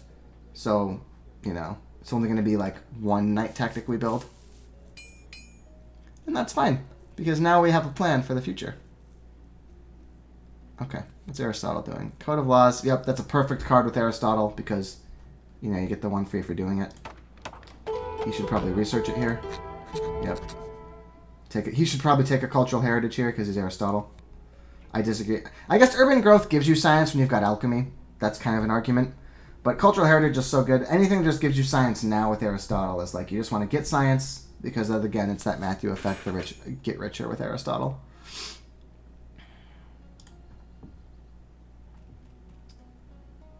So, okay, so Boudica gets a micro synergy with Barbarossa, where the turn she takes him, that free food helps. So, if anyone's going to take her, I guess it's him. But again, if you're going to take Barbarossa, you could have taken him for free last turn with the Taj there. So, but I guess that wouldn't have given her the free rock. Wait. That is funny. Because of the extra rock from Boudica, she just used this because she wanted another, like, normal worker for the farm. So she used Barbarossa to grow it for the one less food. And then it cost the rock that was covered by Boudica, and then she just disbanded it. So she just spent 2 MA to turn it into 1 food. That is funny. But here's a little hinteroonie. That is a play you can do with Barbarossa. It's true, it's true, it's true. If you're taking Barbarossa to make shit to disband it, you're probably not getting the full value out of Barbarossa. Probably that should have been a hint to take Nostradamus instead, because he's giving you that defense forever. He's giving you the vision of the event decks. You know what's coming. He's giving you the culture. I don't think that's a bad play if Barbarossa was like... If someone put a gun to your head and say you're taking Barbarossa, I agree with that play to take advantage of the Boudica rock to get another farm. But nobody put that gun to her head. Could have just taken Nostradamus, and I think that would have been smarter. And I also would have taken... She wasn't corrupt, so I would have taken Engineering Genius here. For the Taj, for sure. So there's the Theology. Theology is not bad, though. You do want to... I mean, Antiquity can sneak up on you sometimes. You want to make sure you can get the extra happiness when you need it. Okay, Saladin. Has Monarchy. With Monarchy, you always want to look for good revolutions, but green kind of doesn't have anything setting them up for a good revolution. St. Peter's Basilica is a very, very good wonder. It makes your happiness irrelevant forever, and that's quite nice. And this is green who built the 4 workers here. It does put them in a bit of an interesting spot development-wise. Because, yeah, it's strong, but that... Here, let me wait till the turn ends. Wow, green took the Civil. I guess that there's art strength events coming this turn. It is correct. Unless all 3 of us play, then there'll be 1 strength event. Anyway, the thing about St. Peter's is this 6 is really, really nasty. Because now it means here, I mean, if neither of these AJs give, if it's like politics, settlement, science that don't give any blue tokens, then sure, green can just grow food and not be corrupt. But it still means this turn, they can't do anything except for get the 1 of St. Peter's and wait. Like, you really do need to have a plan for that 6. So it's a little bit awkward in the spot where green's in. Would I have taken it anyway? Maybe. It's certainly not terrible. but you do want to make sure you're giving yourself a good turn. That's a really key concept in Through the Ages, is play in a way that makes your next turn also good. Okay? So this is interesting. I like to play events because I'm strong, and I want to make the event deck happen faster so that these strength events come faster. I don't really want to play any of these events, because I'm going to be the Barbarians winner. So if I slip to 2 weakest, which is granted quite unlikely, but if I do, then that Barbarian is like... The problem is, even if it's not super unlikely to penalize me, it's almost never going to benefit me, because I'm very likely to be the culture leader because of that cultural heritage I played. New deposits. Well, we have 2 people who are making 4 already, so that's kind of rough, although I might be taking Isabella this... Not electing her this turn, I guess I might take her. I don't want to play Historic Territory for 2 reasons. Number 1, it's not that smart because Green has Cartography, and with Cook and Suez especially, I don't want to put any colonies in the deck now until I get to a spot. Like if I get Navigation, or if I get Cook, then I'll do it, but I'm probably not taking those, so I probably don't want to do it. I also want to hold on to it because if I get Columbus and I'm at a spot... Remember, I've got this drama. I'm already sitting here thinking my Age 2 leader is Gaudy or Bach. I've already pretty much decided that. Unless I get if I get a nut draw on Watt, I'll still take Watt. Like if I'm sitting there and I see Watt for 1, Cole for 1, and I don't get ironed in the interim, I'll still do that over these guys. That's about it, though. Or a Napoleon if I can push a really, really good war, you know? Sometimes you'll always take Napoleon, but quite likely I want these guys. So Cook goes down. I already have no reason to prioritize him. There's Suez in the game. It's like, I just want to keep colonies out of the game. I want to use my Sun Tzu power to see the colony, and I want to look green in the eyes and just eat it in front of them. There's no Historic Territory. It's in my stomach. Sorry. And the other point I was making is that even though Historic is like one of the worst territories, especially with my happiness, I'm already covered for the next 4. And if I'm doing Gaudy or Bach, I'm getting more happiness. Still, if I have one of those leaders who I know I want to elect as soon as I possibly can, then even a shitty colony you still want to hold on to with Columbus, because it's just like, you know, well, if I'm electing Gaudy this turn no matter what happens. I'm electing Bach this turn no matter what happens. May as well take the Historic Territory. Right?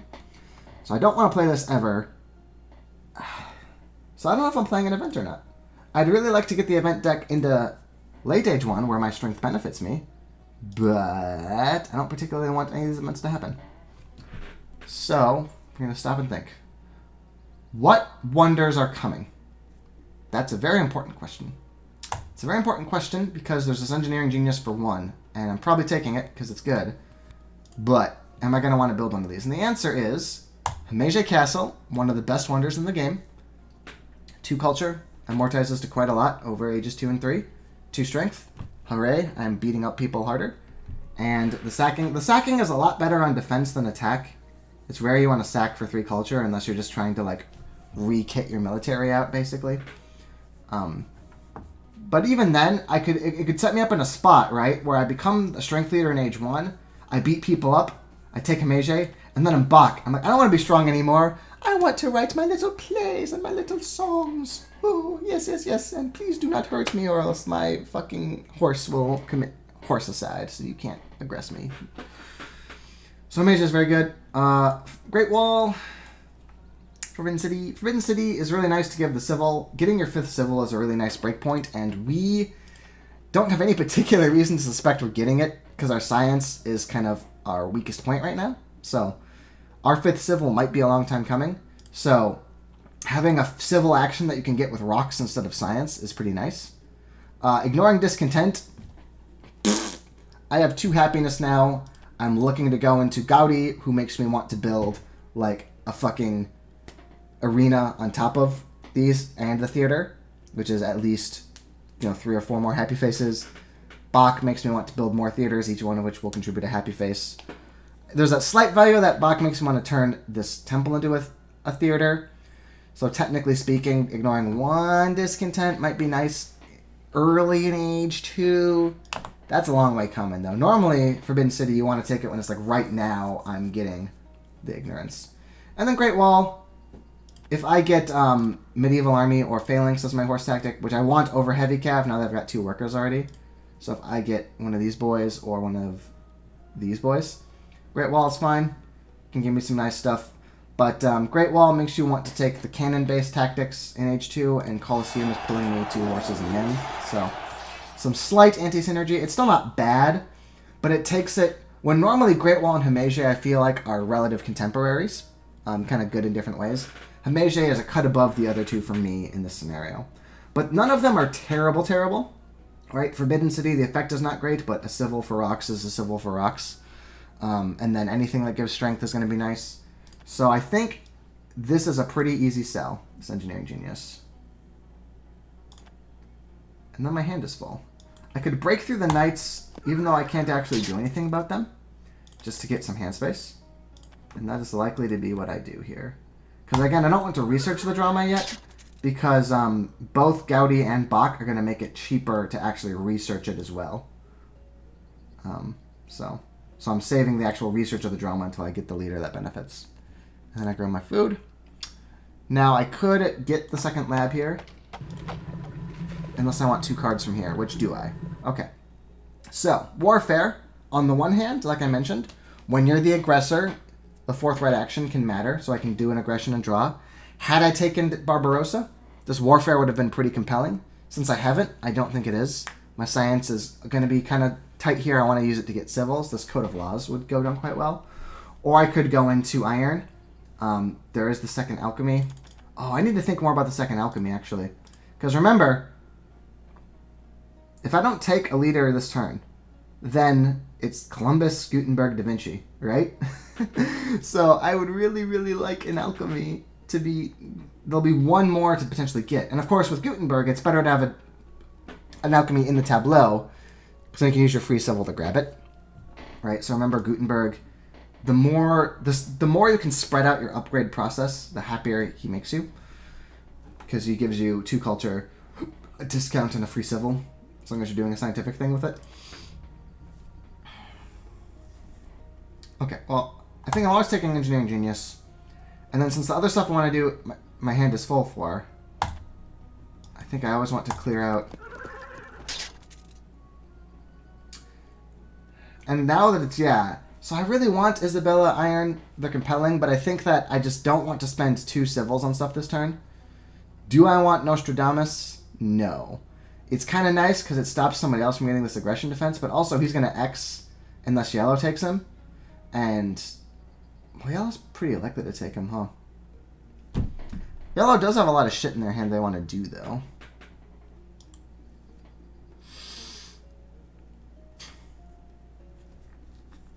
I could just take Nostradamus. I could just sit on him, play him whenever I get my Knight tactic. And then just get the... The nice thing, too, about Nostradamus is it would let me play Barbarians even more safely. I could skip him because then I get to build the lab, and that's pretty good, too. Science evermore. I think I'm going to greed a little bit, take the lab. This is a little risky. I mean, Yellow getting Nostradamus is a little annoying. But I can just pass. Or maybe I'll play New Deposits because it's only going to punish me by 1 right now. Nobody's actually done Iron. The first Iron's already gone. I could be the one who takes that second Iron. As much as Science is a problem for me, now that I'm looking to be, like, not the strongest by enough to win aggressions and plunder... Like I said before, that's why I didn't want to take it. Now that I'm kind of mellowing out and saying, I think I actually just want to be like the guy who gets a solid base and then pivots into winning on H2 culture printing. I want to be strongest enough for strength events, but I don't really care as much about aggressions unless I get a good Knight tactic right now and I can start blitzing into it.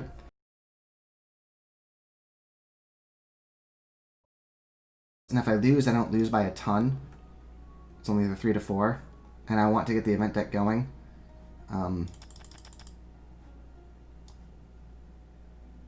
Yeah. Gain pop. Excellent. That's very, very good for me. Because I can build the lab and I can avoid growing. So it kind of lets me... So basically what this means is because there's only 1 AJ left, and it can't be warfare or religion or civil life. None of these require me to have an idle worker. So now the only thing that benefits me from an idle worker is that if somebody hits pestilence or rats, I would want to have that growth done, which might be enough to make me grow, to be clear. But the point is, this does give me that flexibility, or when I'm looking at drafting a card here, it does mean that if I draft a card here, I am not giving up on that point of science to do that draft, because that development of settlement. But I think I'm going to just do this because if yellow and red and green, like if we could be getting some age 1 events before my next turn, and if that happens, I would really not want to lose a guy to pestilence or rats. Even though half the event deck right now, or 3/5 of the event deck right now is me, which is kind of interesting. But if it flips, then it will be half somebody else. So I think I'm doing this.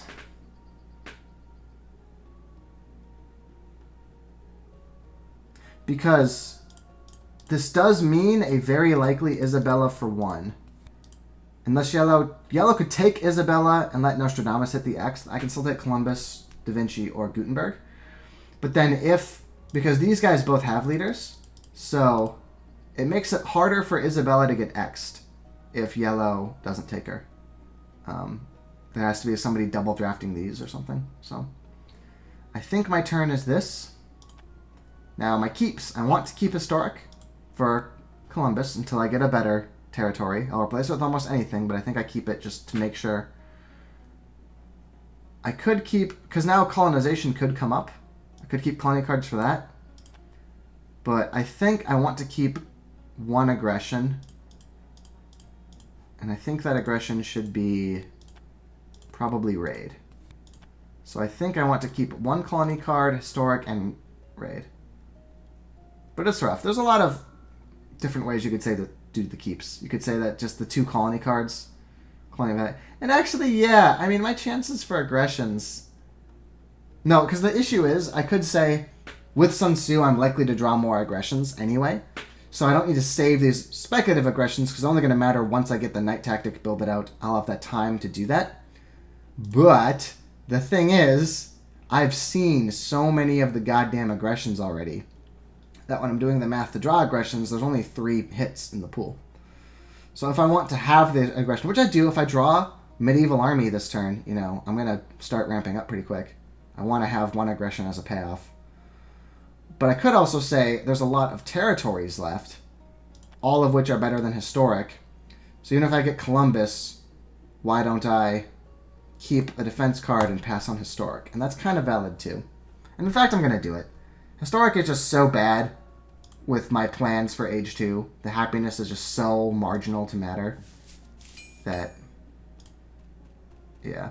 And look, I got 2 good territories, so I was not punished. And I got a tactic. It was the worst of the Knight tactics because it's heavy cavalry, which I want something that uses my 2 warriors if at all possible. But at least there's something. Okay, yellow took warfare.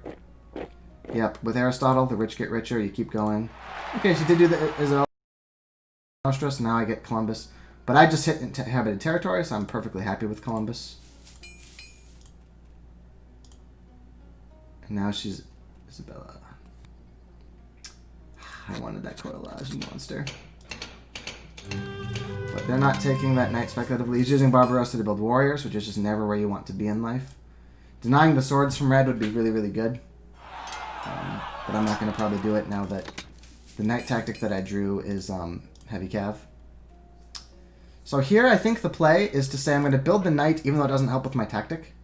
Because I can play Foray, and then we're going to be in late Age 1. I know there's 3 strength events, and then I'll put myself strong with the Knight.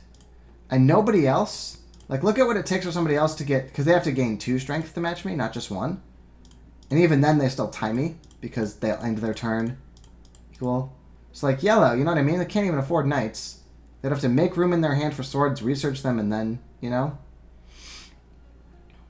And even then that will just tie them at 6.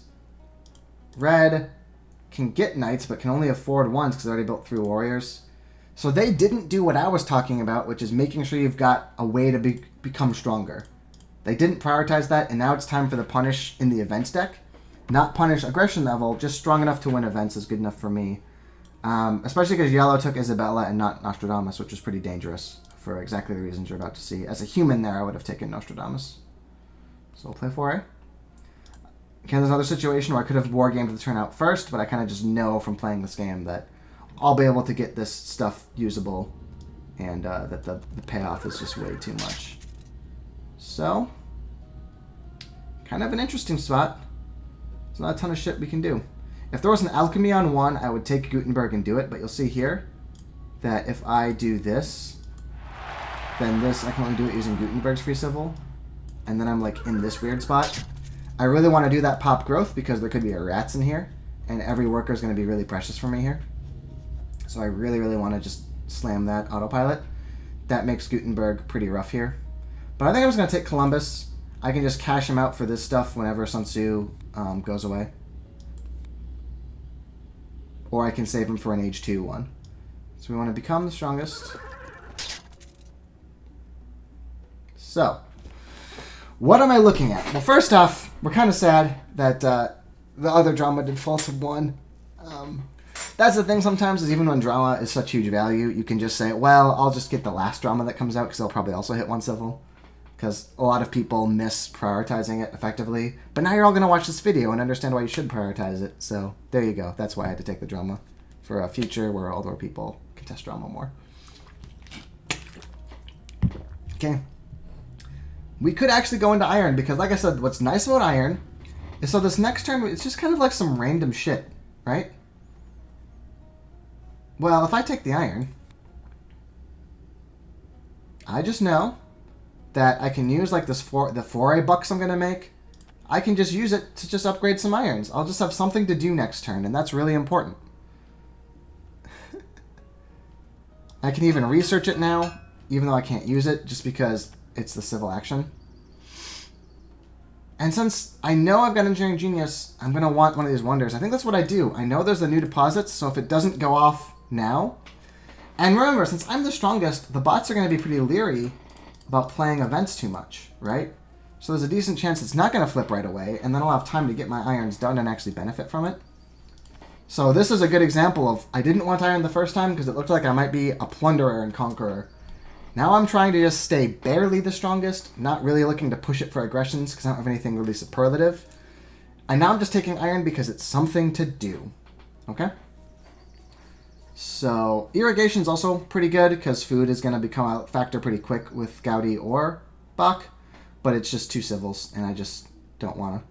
Although I guess I did develop the iron, right? So this is also a perfectly fine turn, right? Because I know I'm going to want this food as well pretty soon. Having said that, I know I can get more workers through inhabited territory. 2 in there to make the food go longer, 1 in the pool instantly.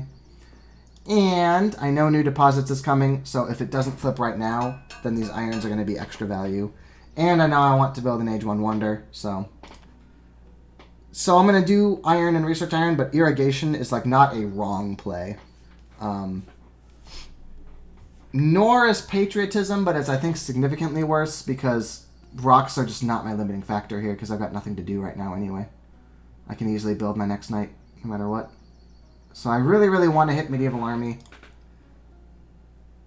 So I definitely want to keep this because if I don't get any better horse tactics, this is here for me. I definitely would prefer the others strongly, but I want to have it as a backup. I need the inhabited. Developed territory is fine. It's nice. I don't hate it. But I think right now, well, this does give me 1 in the... It's actually rough because my science is bad. Right? I missed the first 2 alchemies, so... Who knows when I'll be getting more science. So I could take developed because my science is bad, but I really, really want extra workers. And my science isn't going to be as big of a problem if I do Gaudi or Bach. I can always get the drama for 1 or 0, you know. So, yeah, my science is bad, but there's nothing in the short term I need to research with it anyway. I could keep them both as options, but I would really like to hold on to 1 colony card. So I can colonize something if one of these is a colony, right? At least you can test for it. So I'd like to have the option. I think I've got to pick now, and it's hard to pick now because when I'm at 0 + 2 science, like this developed could go down real good. But the inhabited, like, more workers for Bach or Gaudi is just insane, right? But no, I'm on 4 civils still. I think I've got to keep the developed because I've got to get a civil if it's not Forbidden City. Like, I got to get a 5th civil from somewhere, and that's probably going to be this science is where I get that 5th civil from. So, it's a shame. I really would have preferred inhabited, but I have no plan for a 5th civil action, and that scares me. Boom. Alright, still kind of whiffing, not getting that, but, you know, heavy cav, I'll be able to get there, and it will be really sexy when I do. I want that breakthrough or that alchemy or both. Damn it. Red, get the swords. Okay. So red will be able to start, although red's only on 2 military actions, which is kind of nice. Million. Haha. Did you float it? So that was one of the 2 actions I didn't know about. Oh, god damn it. Saladin has the phalanx. Monster. So a lot happened there. We lost one of the 2 cards we didn't know about, so there's only 1 we don't. And what's kind of nice about this is that 4A is 2 strongest, so it's just Crusades. And that green getting 4 culture is not the end of my world, you know? So green being this strong is not too scary. Now what it means is that I know that this phalanx is here. The bad news is I can't buff it and then take it because I'm going to have to play a tactic this turn because Sun Tzu is going to antiquate by my next turn. Oh, there's Vast with Columbus, though. Ooh. Okay.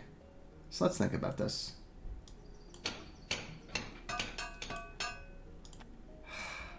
This is a rough turn for me, actually. But if I hit the 4A, that's really good. The new deposits would be sad in the sense I wouldn't have upgraded my iron. But like, I really, really, really want to do specifically this knight.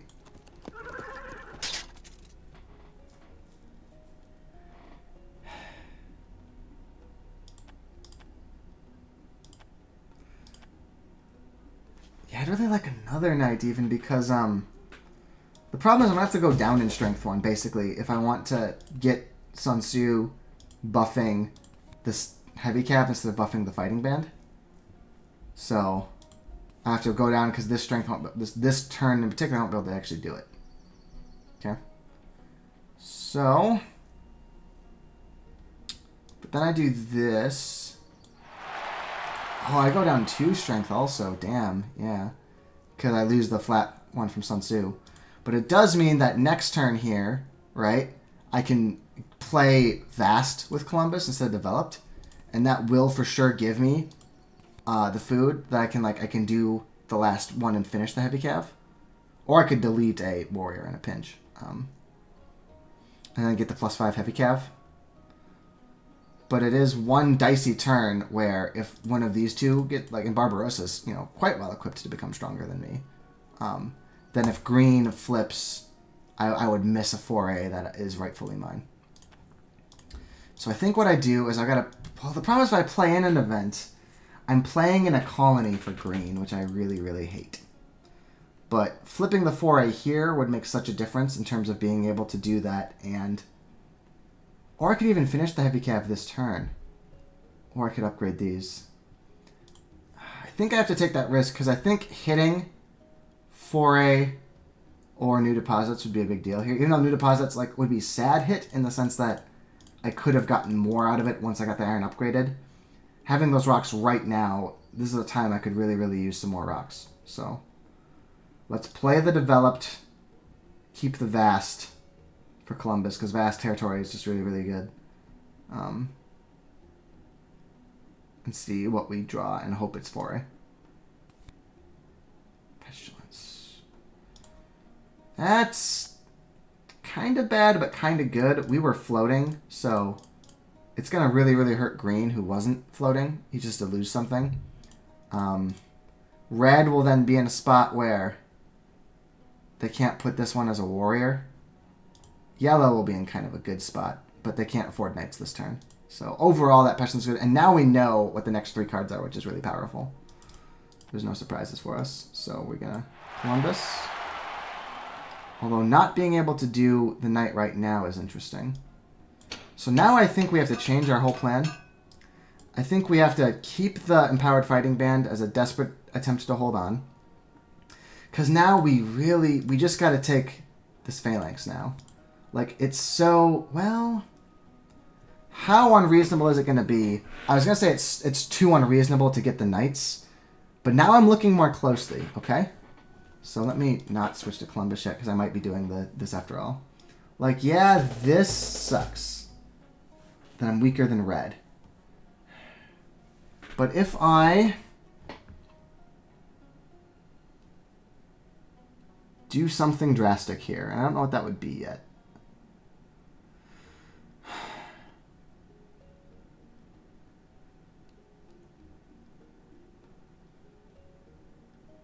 So what I'm getting at is, with Chris Columbus, vast territory is guaranteed. So then I'm on 2 food, plus 3 more is 5 food. And while I briefly will have gone back to here, the yellow tokens put me back in this level of consumption. So it's 3 to grow. So if I take this frugality and that patriotism, I can grow, patriotism, build 2 knights, adopt tactic. Okay? And that's really, really good. But right now, I missed the foray to switch my tactic for the buff later on. If I do, what can I do for strength? Because if I upgrade this, I can't afford a knight anyway. So I could stop and say, and just hope that one of these guys doesn't flip the foray. It's a 1/3. Yellow doesn't really want to play events where they're sitting. Red might not have an event. And then if green does it, it's only if red gets any stronger that I would lose that foray. So I think I take this gamble. Oh, wait. No, that's right. I'm missing the one from Sun Tzu anyway. I cannot buff the heavy cav. It is just too insanely risky to go to 4 right now. I have to do this. Because then it's a 2 strength string, not a 1, you see? Because it's not only the fact that I'm not losing Sun Tzu's 1 strength, but he's buffing a tactic I'm using instead of one I'm not currently. So I get to stay second strongest for their event plays. It's a shame. We're losing some value from getting the better heavy cav, because we're still going to go for heavy cav anyway, and now it's just kind of sadder. But that's the way their cookie crumbles. So, definitely want a patriotism, because we want to build 2 knights. And then just switch off and just say the Sun Tzu buff fighting band. Just going to be our little gift to the world. Actually going to really suck that red can use it, though. It's significantly shitty, in fact. But that is the way it goes. I can't afford to give up that strength right now. And then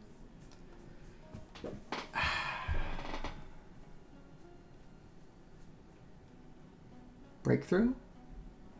There's alchemy? I think I take a breakthrough.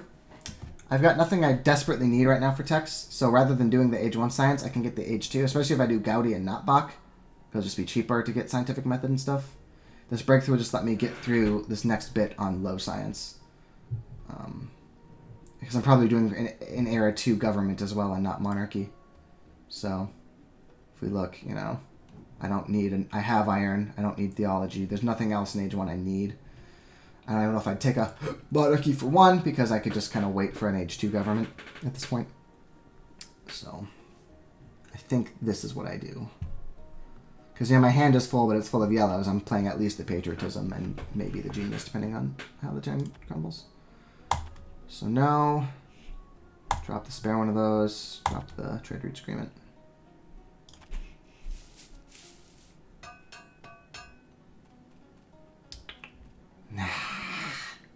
That's frustrating. Medieval Army on Sun Tzu would have been exactly what I wanted. I drew both of them as soon as it became too late. But that's the way Through the Ages works. That just goes to show that what the play I did could have been even better. And it's a damn good thing I didn't lose strength there, huh? So that's 4A by the skin of my fucking teeth. He wins ties, so it only worked on exactly here. Okay. And if green doesn't play an event, I'm so happy because I can build up iron more for new deposits. This is going to be Hypergeometric for 1, I think. Boom.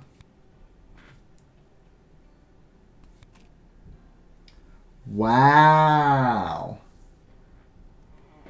So yellow's got like nothing in the bank. I can't exploit it this turn, but next turn if I get an aggression.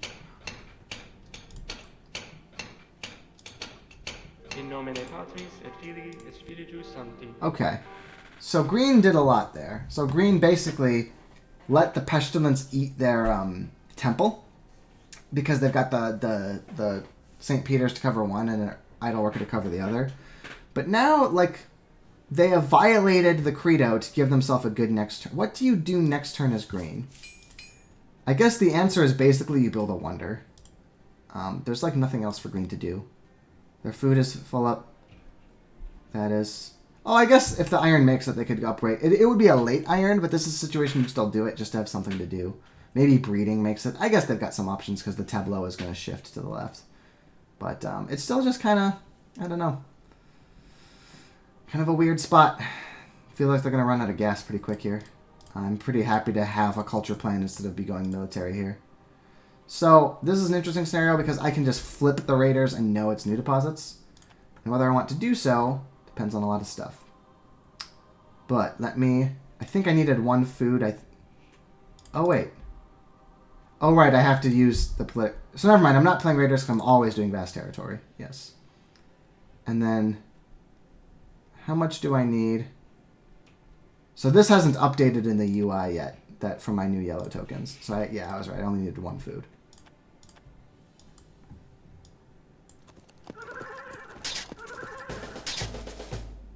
Oh, god damn it. But if I do all this, I can't take Hypergeometric, which I desperately want. I could do this without patriotism. Let's look at that turn quick.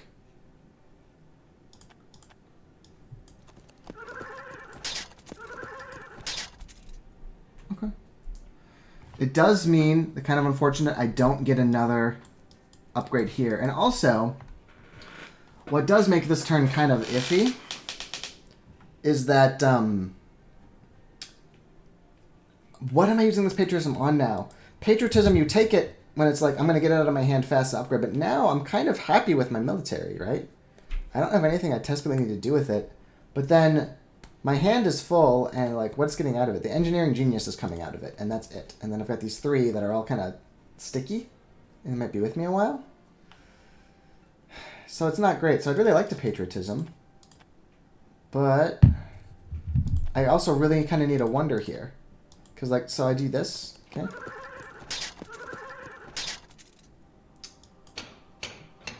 Great, you said. Well, I've got 6. New deposit's probably getting flipped. That's 11 ore. What the fuck am I doing with it? I'm not doing Hypergeometric. It doesn't make it to me. Forbidden City has a tiny, tiny chance of making it to me.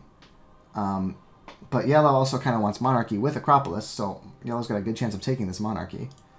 In a world where Forbidden gets to me, then at least I can get the civil for it, even if the effect isn't that good. And that's kind of okay. But, and if Great Wall comes... I literally just played fucking Heavy Cavalry. I don't want Great Wall. I could, and maybe this is the answer. Oh, I guess I didn't need to go back all that way. Basically, I could do this. And then I could do Medieval Army. Okay, yeah, this might be the play. Watch this. If I go all ore... I only go once. I do this. I choose Medieval Army as my tactic. I build here. I take Hypergeometric. Okay, I think this is a much better turn. Because I'm still the strongest, but I got one more for the, for the new deposit. And then I've got a patriotism target now. It's this, you know, because now I'm going to try to build up for another one of these instead. So I can go next turn... like engineering, finish Hypergeometric, build pop patriotism, build a unit with it. Or if I don't want to do patriotism, that's fine. I have a good patriotism target if I'm trying to build a third medieval army versus this. So I think that might be what I go for as a result here. There's almost an argument, though. My civils are pinching me so bad that do I, even though... No, it can't be correct to take Forbidden City when I don't need the effect, just for the privilege of the civil. But I really, really do need a civil here, y'all. But I think this is correct, what I've done here. And then I discard this. And I can still pivot into the heavy cav later, but doing it this way, where I like, yeah. Maybe I should have taken more food anyway, actually. I should have thought about it at least. Even though I'm exactly good for the growth next turn, there's still the penultimate growth, or the growth after the next growth, which is important because that will be my third medieval army. And I did not think about it, and I should have. It might have still been... What I've done might still be correct, but I needed to think about it. Yes, this is the bad news, that Sun Tzu is buffing the fighting band and Red gets it now. But, that's fine. It's still going to run out of gas, even though it's quite efficient and good for him. Okay, he got the breeding. Yeah. So he gave himself an okay turn here.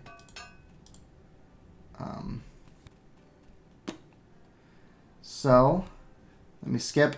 So if I do new, the, oh wait, I can't upgrade the last one without new deposits. So if I don't do new deposits, my turn looks like this.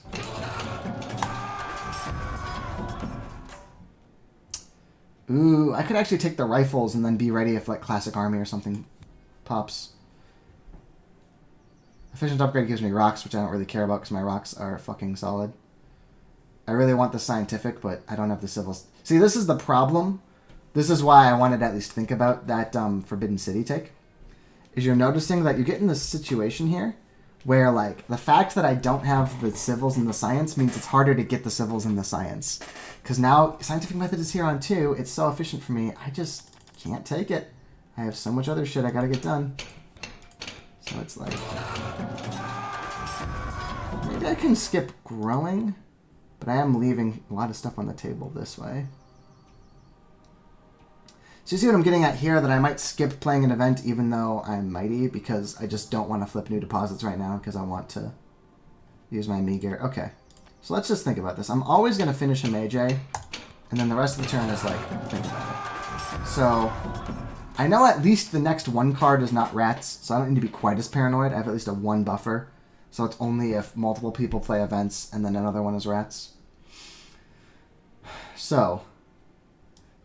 Riflemen, very, very good here, right? Because they have classic army or something comes up. It's just, you know, I really want one, and we see both on the tableau. So if I don't take a rifleman now, there's a decent chance that both these riflemen get taken by my opponents. So actually, as good as that scientific method turn is, I think saying this out loud, I suddenly realized that yes, I must take these rifles. What's nice here, though, is if I take the rifles, what I can do is break them through... Oh, I can't. I was going to say, well, I do want to try to become uniquely strongest now. And I can do that like this. That would have been maybe a nicer... I do have the patriotism, though. So this gives me a good next turn, because I can patriotism, break through the rifle, then patriot, and...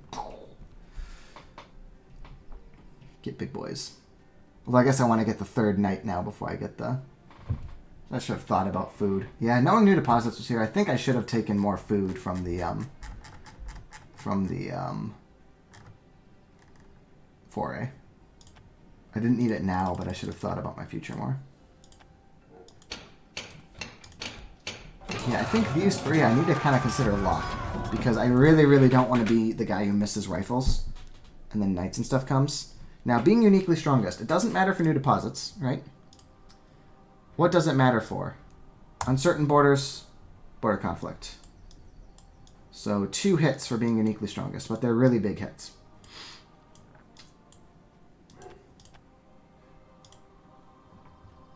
Is that worth... I guess I have nothing really better to do with this anyway. I can't afford to upgrade this, so, and I can't take a card, so like, grow pop, do this, and it is Rat's protection. So sure. And now we're obviously discarding the next territory because...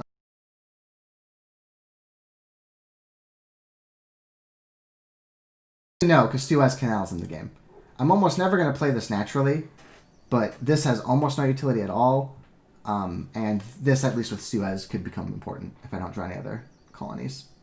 There's also the factor you have to keep in mind. Discarding the lower cards, since the opponents know what cards you have, when opponents are deciding to aggress upon me, which probably doesn't matter this game because I'm strong, but this could be an age 1 defense card, but these could be age 2 defenses. So discarding lower age cards, you're also going to lose them to antiquity sooner. They're just kind of better to discard if their value is roughly equal, because they bluff stronger and they... Also, let's quick do, before I end this turn, a quick audit of the civs. So we know our weaknesses. Our weaknesses are our science, which is still only at 2, as opposed to 3, 3, and 6. And our civils, which are only at 4 versus 6, 5, and 5. But we're the uniquely strongest. We're right up there with all the other... You know, our iron is fine. Our food is... We haven't got food production, but we've got a bunch of yellow tokens, which are still kind of helping to cheat it out. Our culture, right up there with everybody. But more importantly, we have this drama, which has got us in a much better position to exploit the age 2 leaders. That's our biggest advantage, is that we can do things with Gaudi and Bach nobody else can do. So it's that and our strength that we need to play through. Because we're only a little bit stronger, but we also have... Our next dollop of strength is quite easy. We can get stronger through upgrading our warriors to rifles. We can get stronger from finishing a 3rd medieval army. If we draw classic army, to a lesser extent conquistadors, but especially classic army, we can just benefit from those cards more than our opponents can. And now we only need a cannon to do Napoleonic armies. So we're a little bit strongest, but we also have the clearest paths to growth. Red, like I said, it sucks he can use my efficient Sun Tzu fighting bands I had to give them. But what future does he have? If he Barbarossas twice more, which is already pretty well asking for it, you know what I mean, when you look at his setup here. If he gets 2 more Barbarossa procs, that's 1, 2, 3, 4, 5, 6 more strength. If I just build 1 knight, that's already 4 more strength, right? So you're starting to see kind of... He's going to hit his ceiling faster than I will. I have a high ceiling for military, and I have a lot of potential for leaders. So I just need to get my science and civils under control is my main problem here right now. Okay, yep, yellow's got Great Wall. They're going to be up there in strength with that Great Wall. I would have really liked that, you monster. Okay, he's not getting any more Barbarossa procs. He's got 8.7. That's pretty gross. So we're going to get a constitutional monarchy that we won't be able to use for a while, but we'll hold on to it.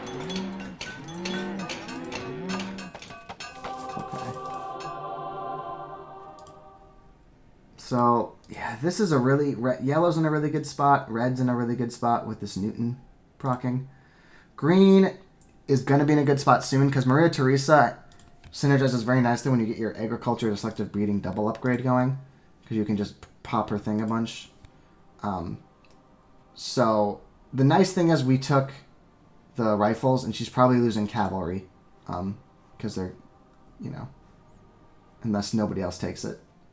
So then she's kind of, you know, both rifles are gone, both cavalry will be gone. So she'll get a lot of units, but it'll be hard for her to translate them into strength. She has to just sit here and build phalanxes. Let me skip politics first. This is going to be one of those really kind of close turns. Kremlin might do what we need it to, though. Because we can afford to finish it next turn, if I'm not mistaken. Oh my god, our civils are so bad. Okay, if I do that and then this, oh my god, I'm still corrupt, so I won't. This is, like I said, this is the problem with sacking your civils the way we have, is that not having civils begets not having civils in a real and terrible sense. Christ almighty. And 1 scientific's gone already. And I can't do a 3rd philosophy because I'm still a despot. So if okay. So Kremlin would have been really nice, but I don't think I have the civils to take it, even though it's a shame, because I can, like, deal with this unhappy face, and it gives me a civil that I desperately, desperately need. But if I break through rifles...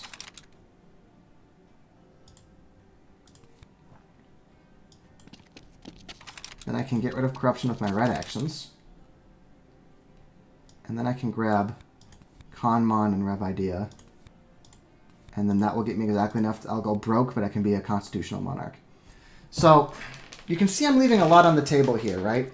I'm not taking Cav. I would have quite liked, you know, because then I have Colosseum. It's cheaper for me. It gives me more strength outs. I would have played like Kremlin, reserves 2, giving that to yellow for 1 really, really fucking sucks because they can use that to get another worker that they don't deserve at a time when I'm really trying to deny them that because that's their only real pincer, you know. But at some point, you desperately need science and civils. In this way, my science is still going to be bad, right? Because I'm going to be on 0 science next turn.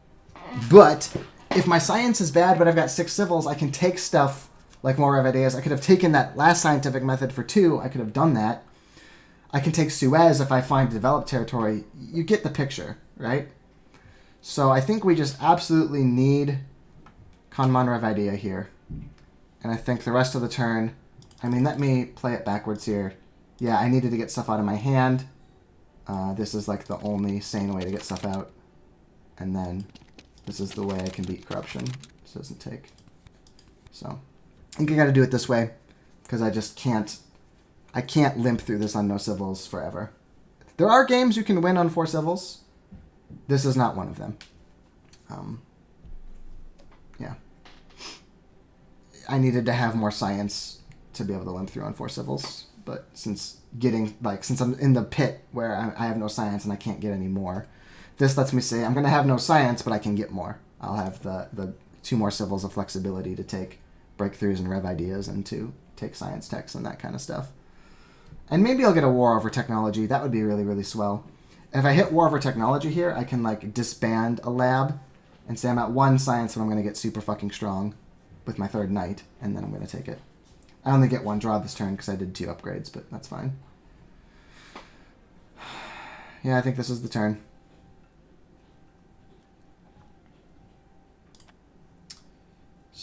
Oh, wait, and then... So there is a... Okay, so I am uniquely strongest, though. The problem is basically here, you've just noticed that my civils are, like, totally spoken for, right? That's the turn I need to take. That's the bad news. But if I get this developed, I can go in with 1 warrior and a defense card, and if that gets it, I'm not in a terrible hole, because I'm still going to break through this rifle and upgrade them anyway. Rats is not a bad hit, it's only 1. Barbarians is a little sad, because red is 2nd strongest, whereas if yellow got stronger and then red flipped it, red would lose pop. But that wouldn't be a loss. It would just be a wasted hit. Immigration, I think I've just lost that by this point. Yeah, because red is super fucking happy, but that's fine. It would just be an annoying thing, but not like a loss. Breakthrough, I'd really like to come later, but I no control. I think I want to flip here. Because, well, if I get border conflict, what the fuck happens then? Hang on, let me think about this. Rifle... Conmon Rev.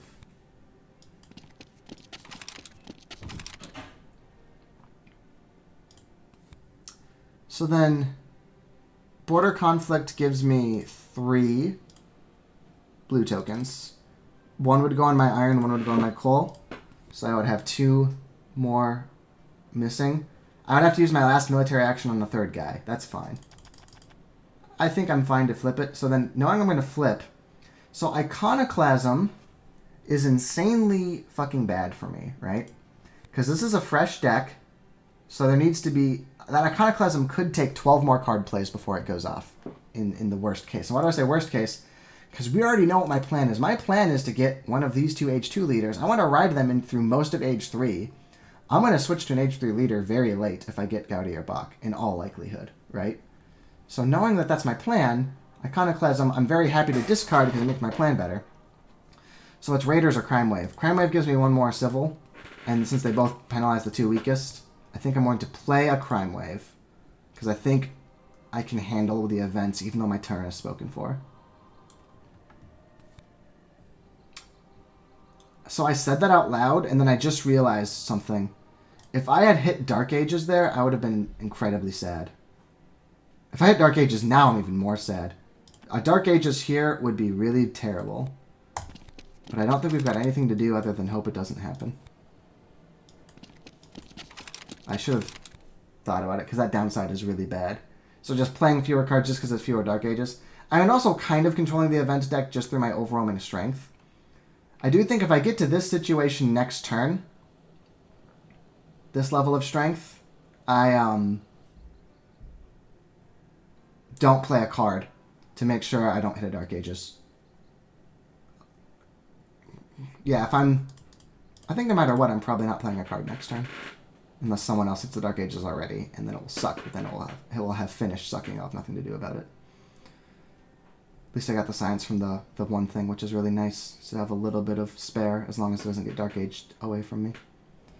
So, I'm always discarding Iconoclasm. What I'm thinking about here is, do I do this third upgrade, right? I don't need this strength at all. I'm going to be uniquely strongest no matter what I do. And being able to draw something is really good. Plus, this guy could be my colonizer, so yes. Or you could say, the other way around, I do this because then if Developed comes, I can try to colonize with a rifle and a defense card, and just have a bigger number. And that Developed would be, I mean, science is my bottleneck, so. But then I'm not drawing anything this turn. I'm missing my chance to draw, like, Classic Army or something and just go out of control. But I think this might actually be better for the Developed territory. Plus, no, there's no way, right? 1, 2, 3, 4, 5. I was kind of close to being able to revolt and not be corrupt. I might revolt if I'm only losing 2, though, honestly, since I'm so strong. If none of the cards I want show up in the tableau, I might actually revolt and just corrupt for 2. We're discarding Iconoclasm because that law about discarding 1s over 2s be damned. I would play a Raiders. I would sure as shit not play an Iconoclasm, with my plan being Bakar Gaudi. Okay.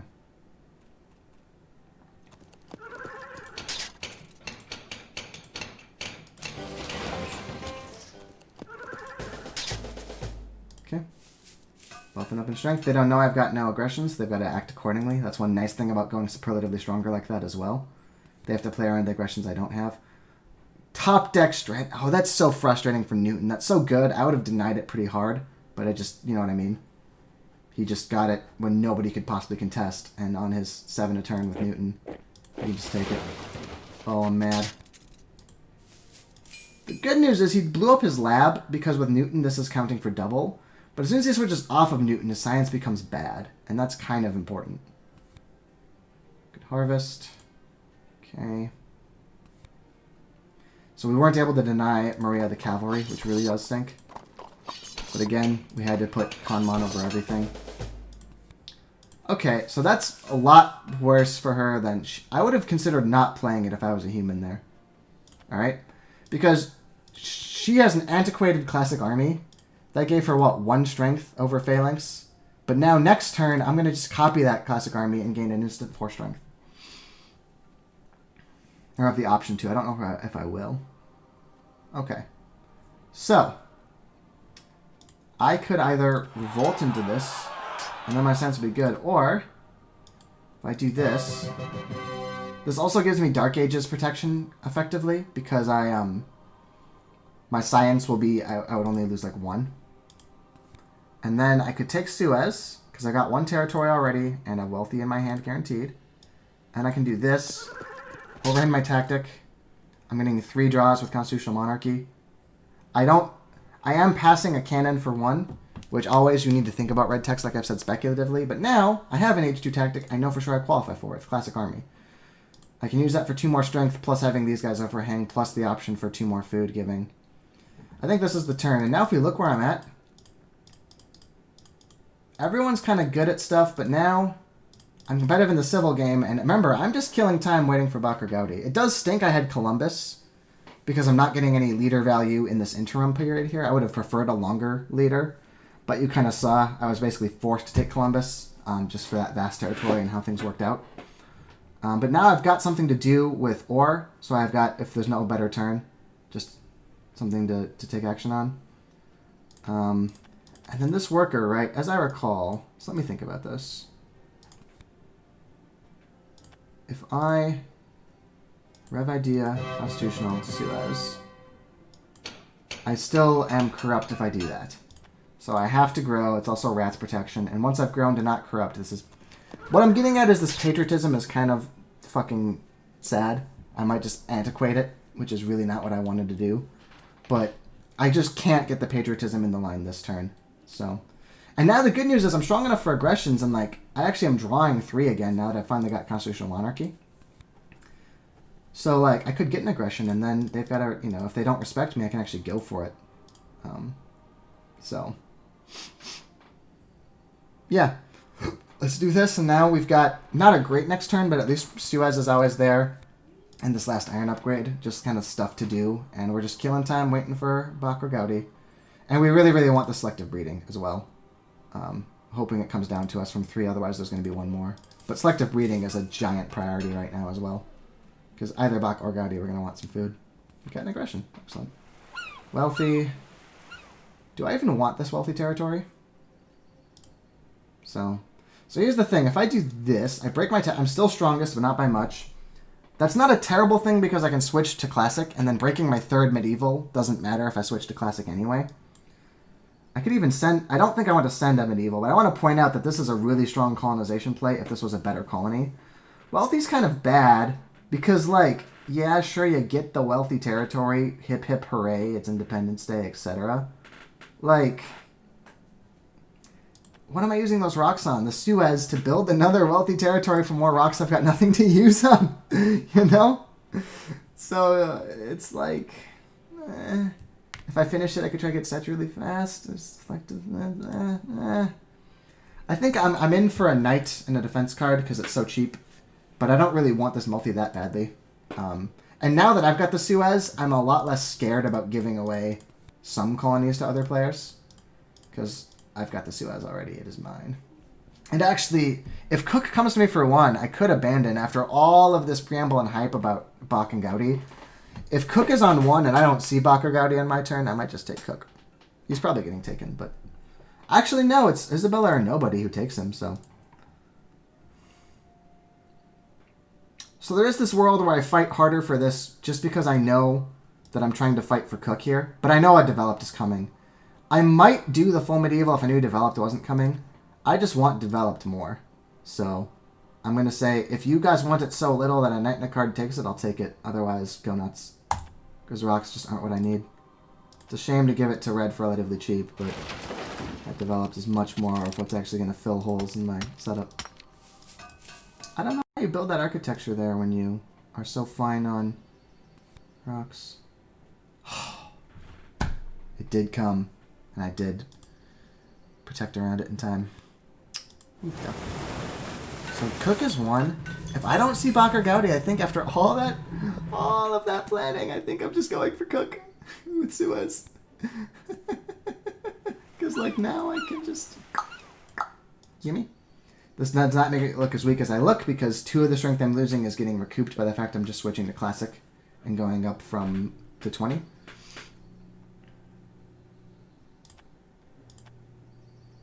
Oh, damn it. So I do need both. It's just 1 off from being able to do it like this. Oh well.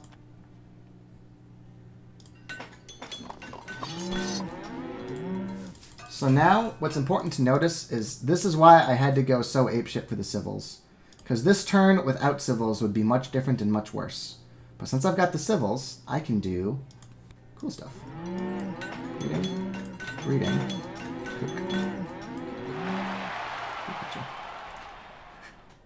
Oh, and then, of course. So, I'm sorry, I'm just stunned.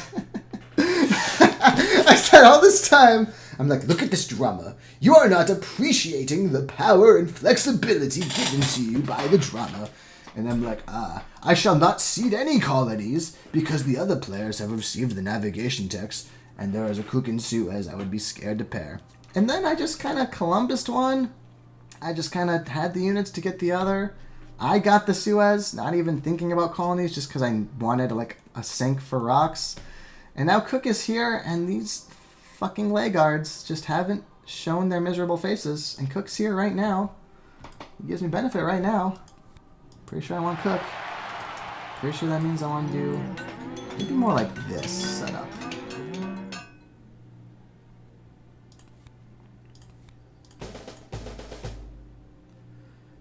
Yeah, because then I want to be getting the food going, because then with Suez here, once I finish the wealthy, then I'll have like food to turn to workers to get stuff out of. And now my culture is 6 a turn. It's already going to be up to 7. I mean, the killing the iconoclasm was still correct for the same reason it was correct for Bakr Gaudi. Cook is still one I want to hang on to for a while, since he's going to be minting. He's already minting 3 culture. He's going to get a guaranteed 4 with Suez. And maybe there's more territories I can fight for harder. Although now it's going to be harder for me to ever win one because I've switched to a big tactic, the classic. So you noticed there the whole benefit of the medieval army was that the small tactic let me compete for colonies really well. Now that I'm on a big tactic, that's just not as possible. But even then, 4 culture a turn is like, that's really good. But it still means I can take a good age 3, you know. And I still want to probably research this drama for Marlene. So it's still an option. And then that's still kind of cool. Just a shame. I really wanted to show you the big power turns on Bach and Gaudi, but bird in the hand versus 2 in the bush. You know, especially because yellow hasn't taken her leader. So if I don't take Cook, she gets Cook for 1. And if I, you know, if she skips Cook, she could also contest the first one of Bach or Gaudi who shows up and take them from me. And then I have to wait for the second one, which is going to be even slower. So I'm pretty sure this is the turn. And the next turn, I can get 2 of these done, and just take some good yellows or whatever, research the drama just to get it before it antiquates. Okay. Well, I'm probably going to discard terrorism, because it's pretty unlikely I'm going to be the culture loser.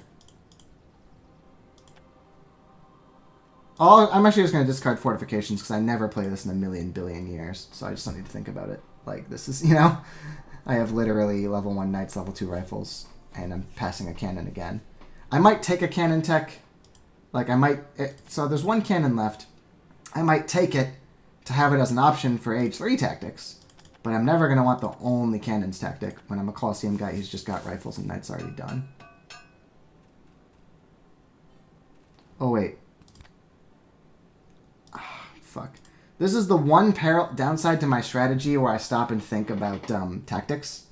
Is that sometimes you hit end turn, you don't actually go back, loop around and think, do I play a tactic? I'm pretty sure I didn't because I wasn't the strongest until I was classic army. But I should have at least thought about it, even though if I think I would have decided, no, don't play anything until you get the classic army. Okay, now I'm the strongest because I win ties because my turn came before hers. There they are.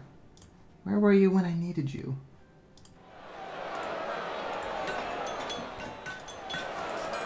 Pretty easy scientific method.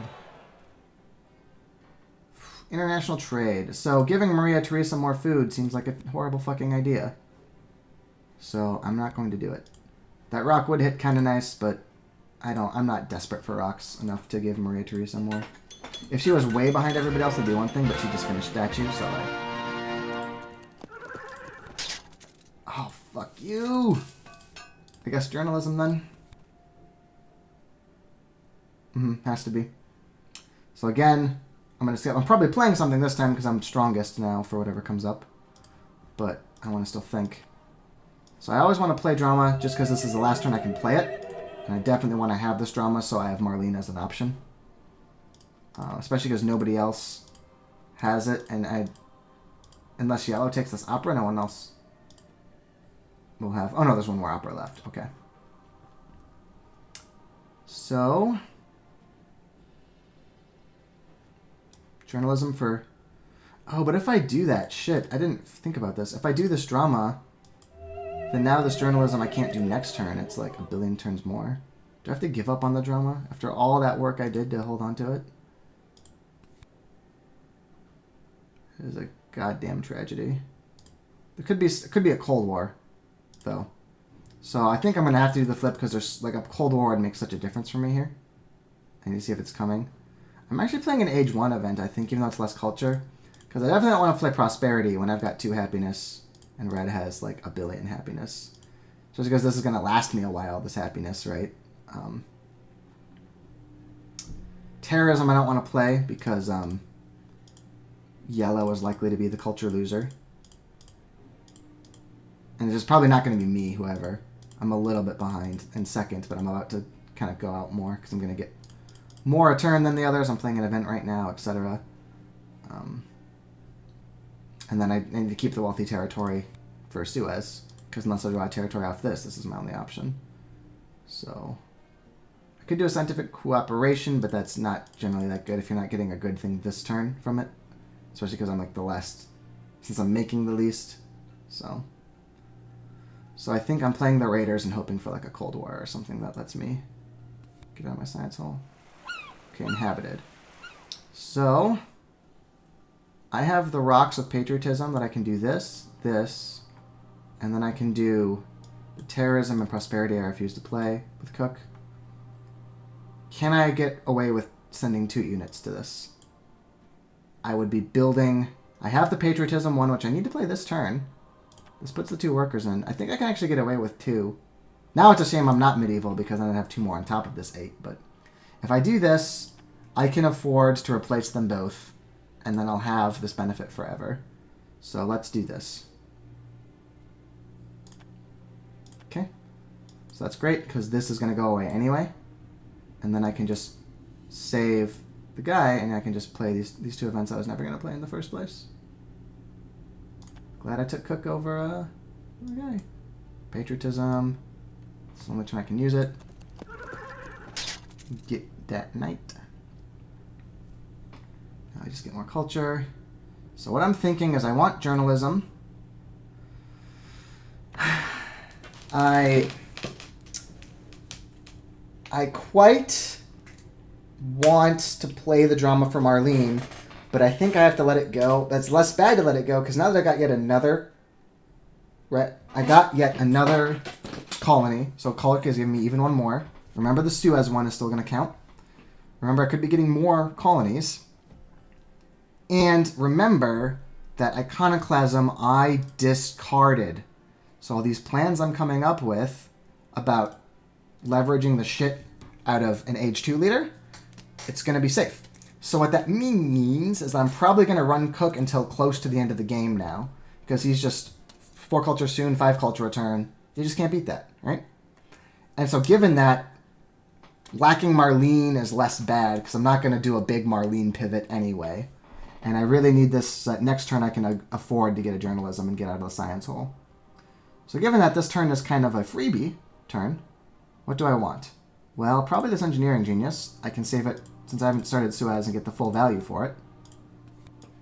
I probably want to become uniquely strongest, so if yellow flips an event, I still get benefits accorded to the uniquely strongest from Refugees, International Agreement, Politics of Strength, International. So we'll do this.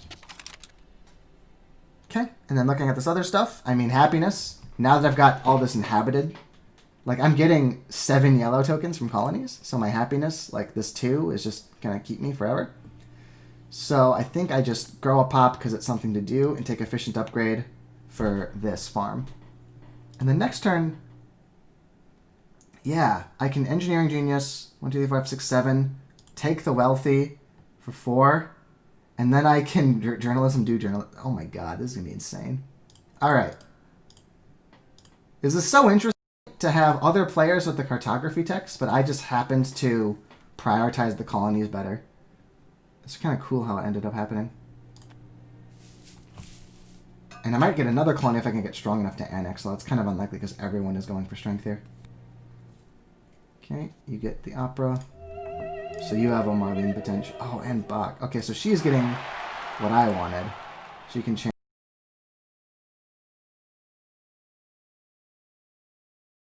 So I might have been able to win a terrorism now that she's doing Bach, but I'm also getting a ton of colonies from Cook, so...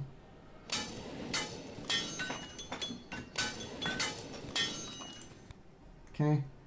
This is a really late Republic. He does have strategy, which mitigates Republic's main downside. But at this point, I would just wait for a democracy in his shoes. He has architecture, so I feel like his civil pinch isn't as bad. I guess with civils are just stronger on Newton. Kind of the same as Aristotle, just rich get richer with his free civil refunds.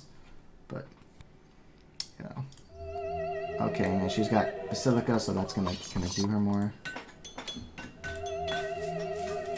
So her classic army is gonna be a huge hindrance until she can get modern army and upgrade them.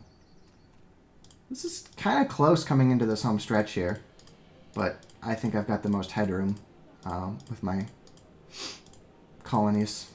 But yellow getting that Bach that we were hoping for.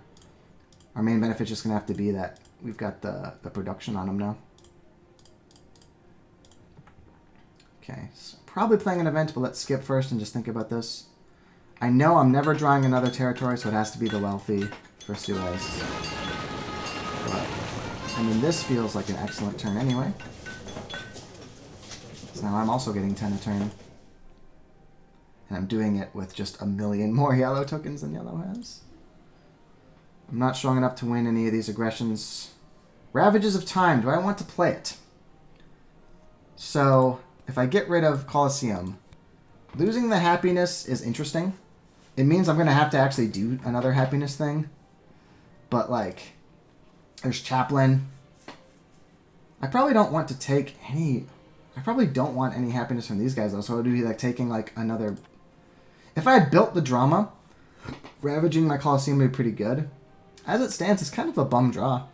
I lose its discount later on. I lose the happiness, which is kind of important. The military will help if I go bigger wars. Getting rid of Library of Alexandria, that's kind of decent for green. You're just losing the science and the handhold for the extra culture.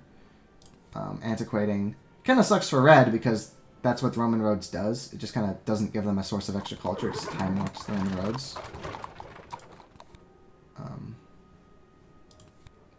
Yeah, and then yellow. The Acropolis is an excellent one if they get the government upgrade done first to antiquate. But flipping right now would be really nice. But then I would need to have a happiness plan.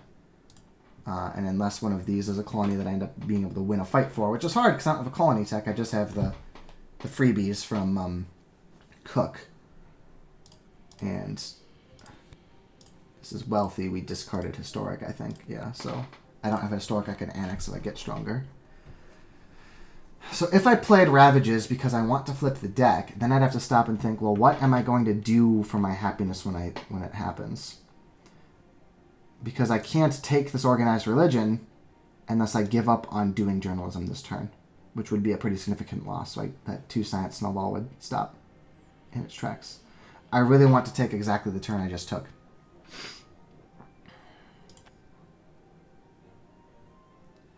And if I do that, then organized goes down, and what's left for happiness? It's pro sports. Or movies, because I would only probably need 1 more happiness when it happens. I think I just let it go, though. I think I just have to let it go. I think that right now I can't risk losing Colosseum, nor can I take the organized religion effectively, nor do any of the remaining wonders give me happiness or yellow tokens. They're all the culture wonders now. So it would have to be taking Chaplain, but I don't know if I'm getting movies, so Chaplain is risky. And I don't want to switch until I have to, because again, Cook is now minting me 5 culture a turn. So I think I'm just passing. And then discarding...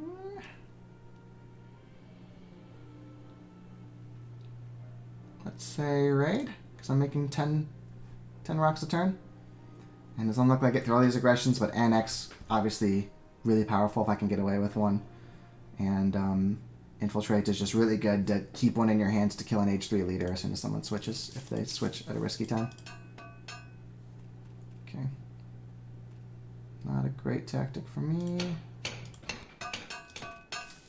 Yeah, yellow really wants democracy with Acropolis. Ah, crest. Yellow's going to be tricky.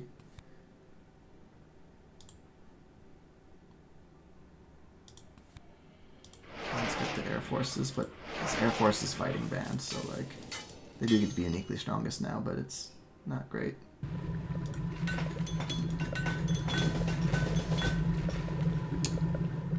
Okay. I wanted that military theory, you monster. I have no blue text at all because of my low science. Blue texts are kind of there for you to take when you have a lot of science and nothing to spend on Rockaway. So this is interesting.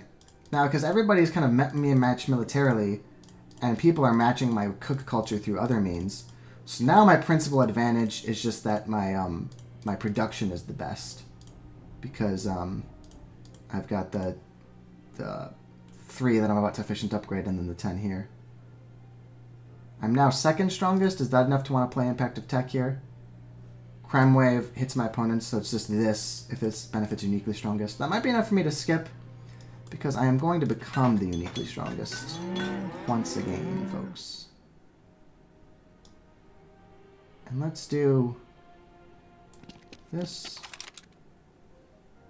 Or no, I have to build twice to... Oh, but I guess I in the next turn, I'll have the food to just do 2 classic armies. I really wish I could have grabbed the Air Forces here, but I can't. But I can take this reserves.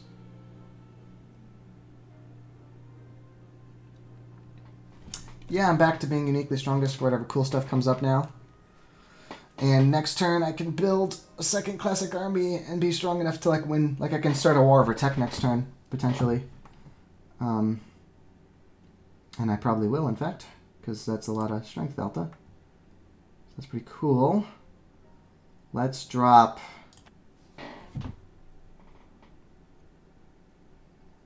Do I ever do this? No.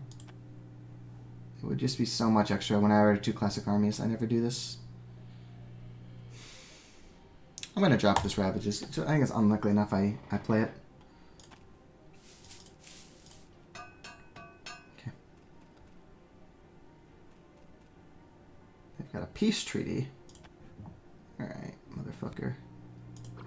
I think I smell a war over tech with yellow brewing.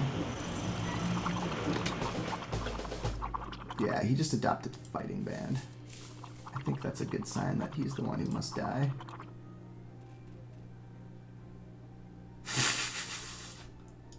That was optimism. He didn't think about differential sieving. He looked at just the cards in Green's hand and not how many 2 cards Green has seen. Could make sense if Red has seen a ton of... So you're imagining having 2 Air Force supporting your Fighting Bands. It's only because of Sun Tzu that it's the double now more important. Oh, wait a minute.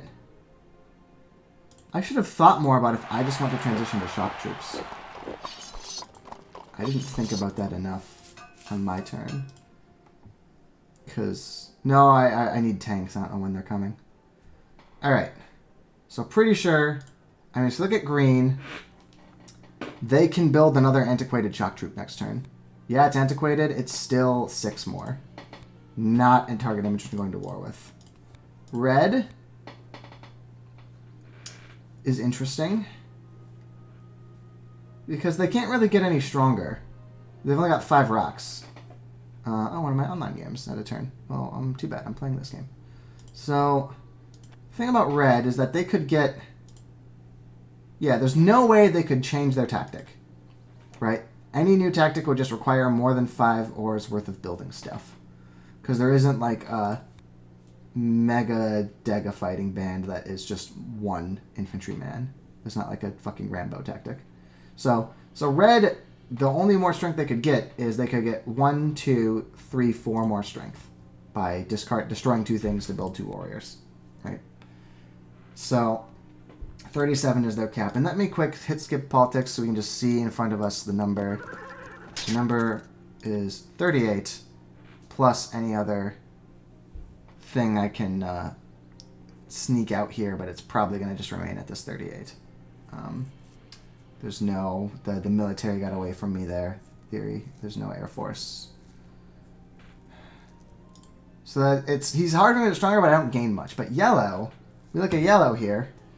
Now, yellow can do... But I can hate draft the rockets here. So they would need to rip military off the top here and research it. Yeah, I'm pretty sure it's going to be a war over tech on yellow. And then I could take Hollywood, but I feel like what's better is to get off these shitty philosophies and switch them to powerful journalisms. And then I can do a Rev idea.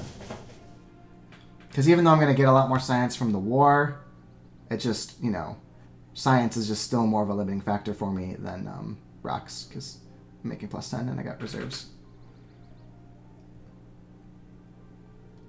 I think is the correct answer here. So let's do it. Yellow. And yeah, what are yellow's techs? Actually, I'm fighting. I'm looking for. Well, I could say I'm looking for an architecture, so I take a turn off building journalism because I'm trying to take architecture. That might actually be correct here. To not build the journalism here.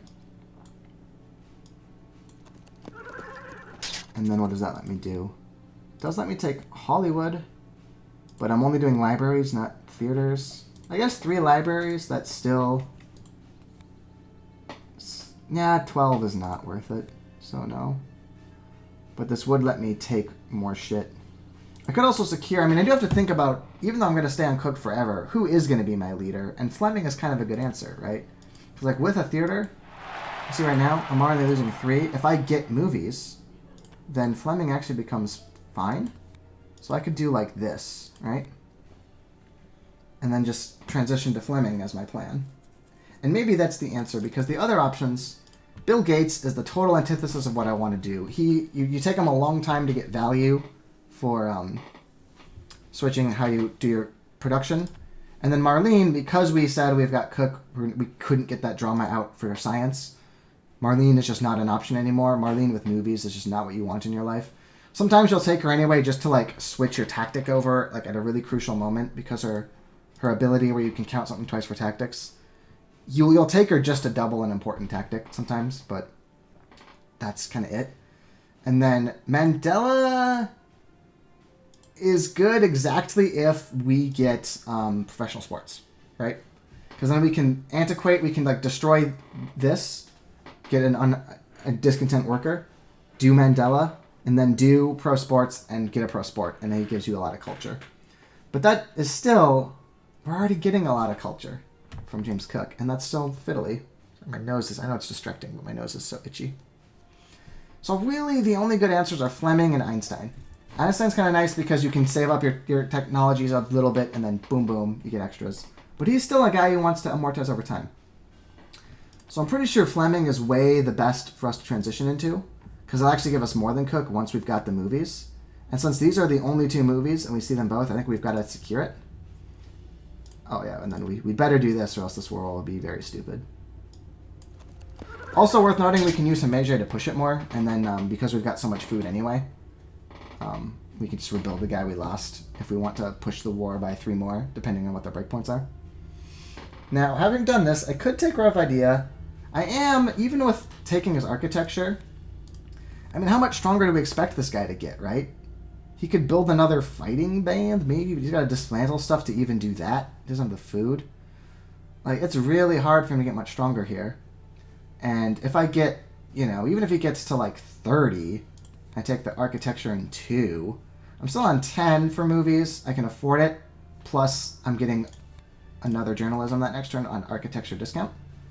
So I think the Rev ideas aren't as important. I think I finally stopped being choked by science. So then I think this is the correct turn. Get ready for the movies. I'll have architecture. I can kind of get that for my late game culture. Take the rockets just as a takeaway from everybody else. Yeah. Oh, and I've got a breakthrough as well for science. Yeah, I don't need to take Rev ideas anymore. I mean, I would take it over urban just because, you know, it's still +4 versus a +10. And since I'm not spending, I'm at like fucking 11 here. It's like, I would still, to be clear, I would take Rev over urban still. But I don't think, like, when I can do rockets urban and deny the rockets, I think that's better than Rev for 2. Now I can actually win aggressions, which is cool. I'm going to almost certainly win this impact of culture when I get... I mean, Sid Meier does make a lot of culture, but fucking Fleming on journalism movies. Pretty insane. Variety is going to be really bad for me because I don't have many blues. So I think I'm going to just discard this variety now, get it over with. And then this tourism. Tourism's a fine pact, but since I'm going to actually be threatening aggressions on people, I want to keep a bunch of them in my hand as options. Well, actually, I guess I'm not really... Unless I get a good tactic, I'm not really getting that much stronger than I am now, huh? I think I'm going to actually dump the annex, because it's just this one wealthy right now. It feels so stupid to dump an annex with Sue as cook. But, like... Yeah, because somebody could go cheap, and I'm going to just discard the tourism.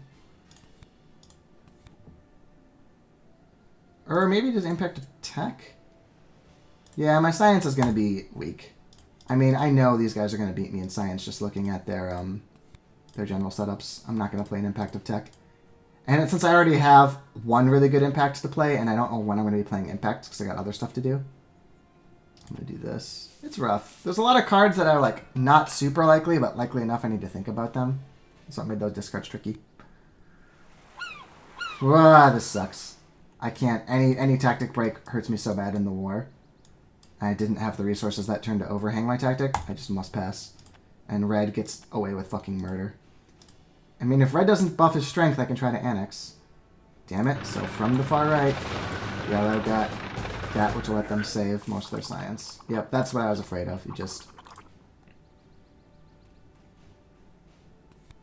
Fucking dumb luck happens sometimes. Okay.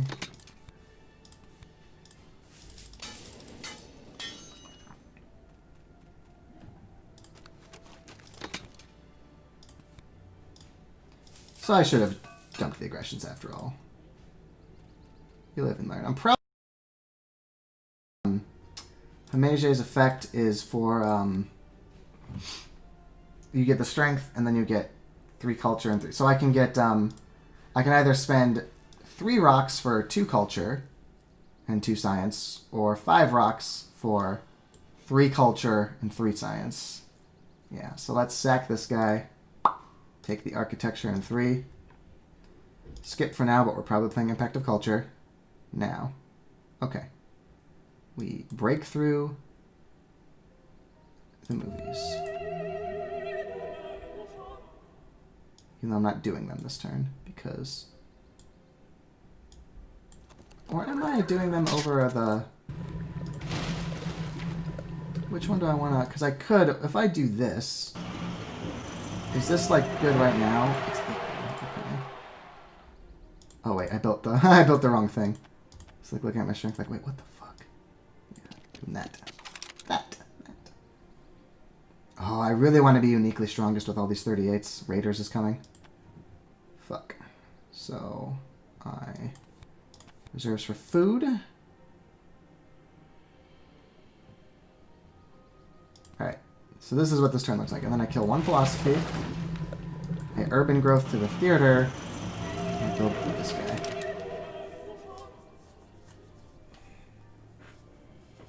Kind of weird. It's fine. I would have liked the pro sports here now. Because, like, I'm going to antiquate. So, like, happiness is going to be a little bit gamey. But I just, you know, you saw my stuff is all spoken for there. Still, I'm in like, I'm not in a bad spot. I'm in a good spot because I have all this culture, and now with Fleming, I'm going to be able to, like, the turn when I lose Cook isn't a speed bump. I'm already equal, and if I get journalism, then Fleming will actually give me more culture. He'll give me 1 more than Cook, so.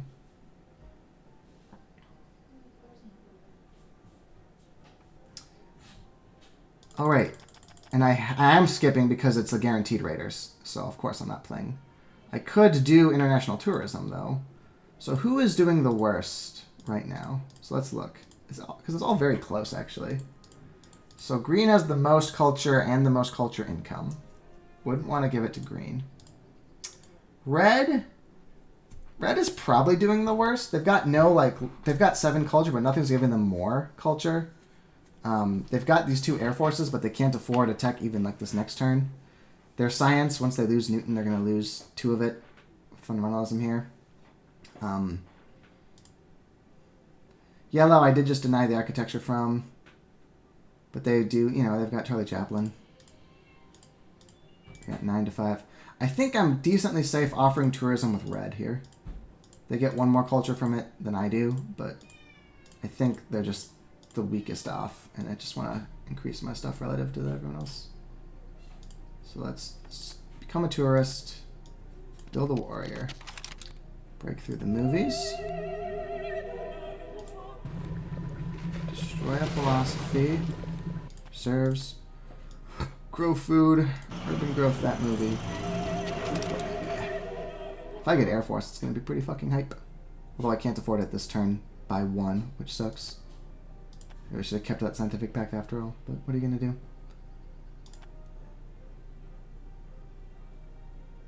Sovereignty. Not going to need it. Nobody is. It matters to like change the dynamic of the whole game when there's like these situations where there's like one person who's an obvious war target. But here we've all kind of chosen to escalate together, so it's not a big factor. So mill theory. Let's see what we take here. Empire would be pretty good for me, I think. Well, actually not sure how much stuff I'm winning on. Yeah, kind of what I figured. Red is hit the wall here. They're kept up with us, but they're not like getting culture that matches or resources that match us in any way. So it was fine to give them tourism. They're their least biggest threat right now. This is going to be a bit of a photo finish game, honestly. Kind of like it. The bots are not as good as humans, but they can still contest you sometimes. Okay, so now he's unantiquated his shock troops. So now green is frightening. Okay. There's no way I'm going to win. I could do the math, but I can tell you it's just like impossible to assume that none of these are defense cards, if any of them are. I mean, I guess I can sacrifice with Hypergeometric to push the aggression through even more. But in this case, this impact of culture is just fine to play because I've got Fleming. So I'm going to just play this impact of culture. I'm second strongest. That's good enough for me.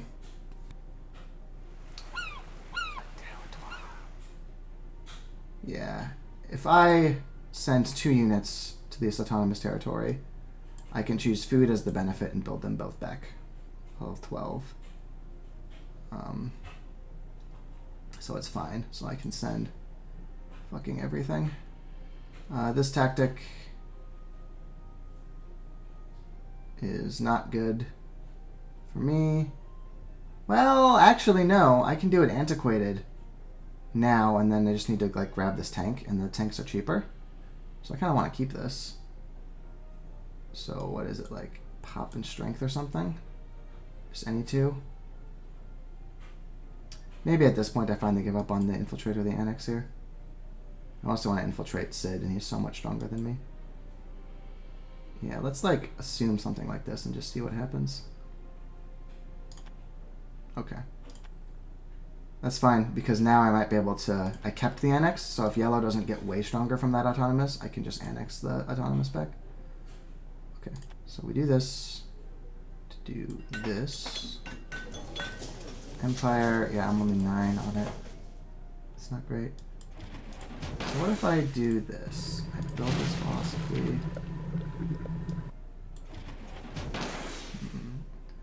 This whole idea was to take the tanks. Let me think. Basically, it might not be too late to transition to a modern army. This is when I really would have liked Marlene, actually, but you know, you can't know this stuff's going to happen that far in advance. Because if I take the tanks here, I'm doing. I build 2 tanks. The next turn, I kind of have this ambush attack where I can research rockets. Oh, hang on.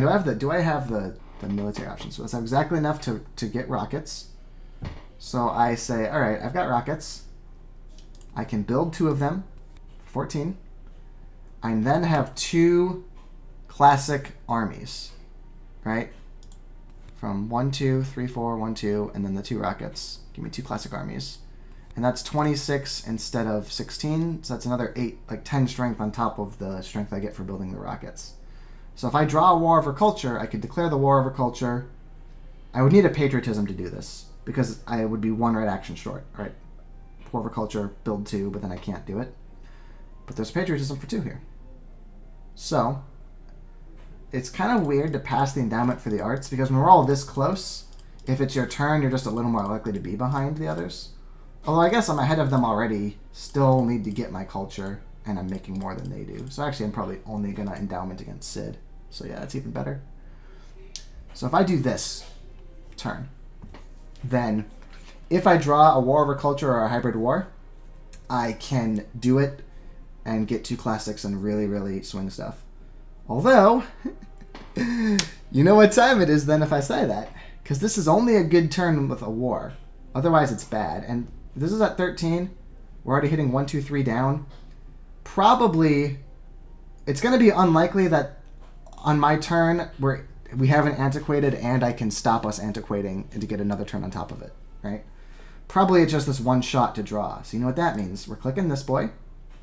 And it's time to do our math. But the fact we haven't seen any 1 is a big deal, right? Because we know this is 1, 2, 3, 4, 5, 6, 7, 8, 9, 10, 11, 12, 13, 26, 39, plus 12 is 49, plus 2 is 51.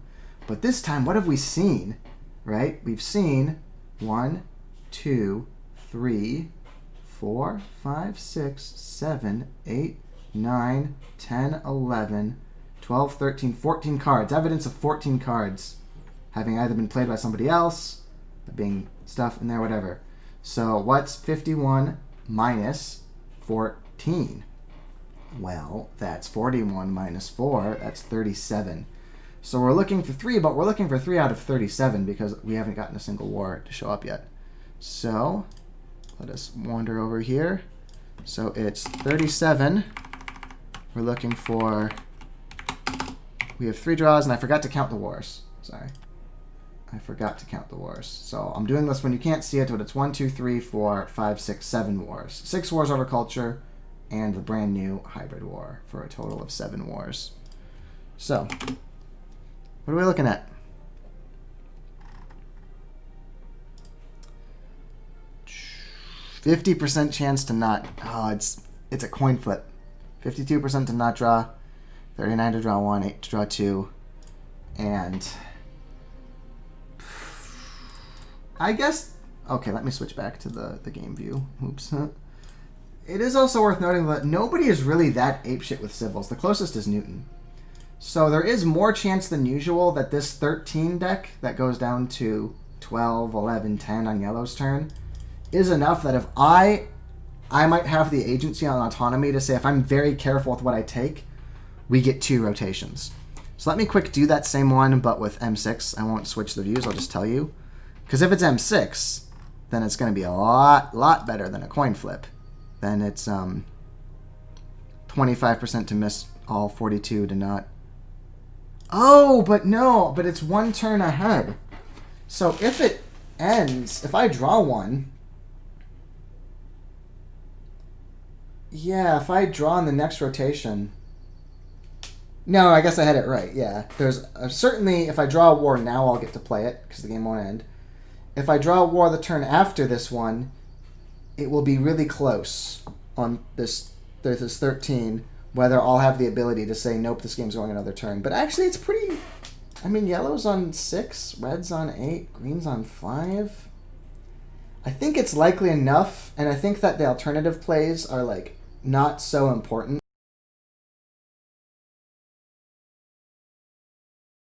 So much better upside than the alternatives.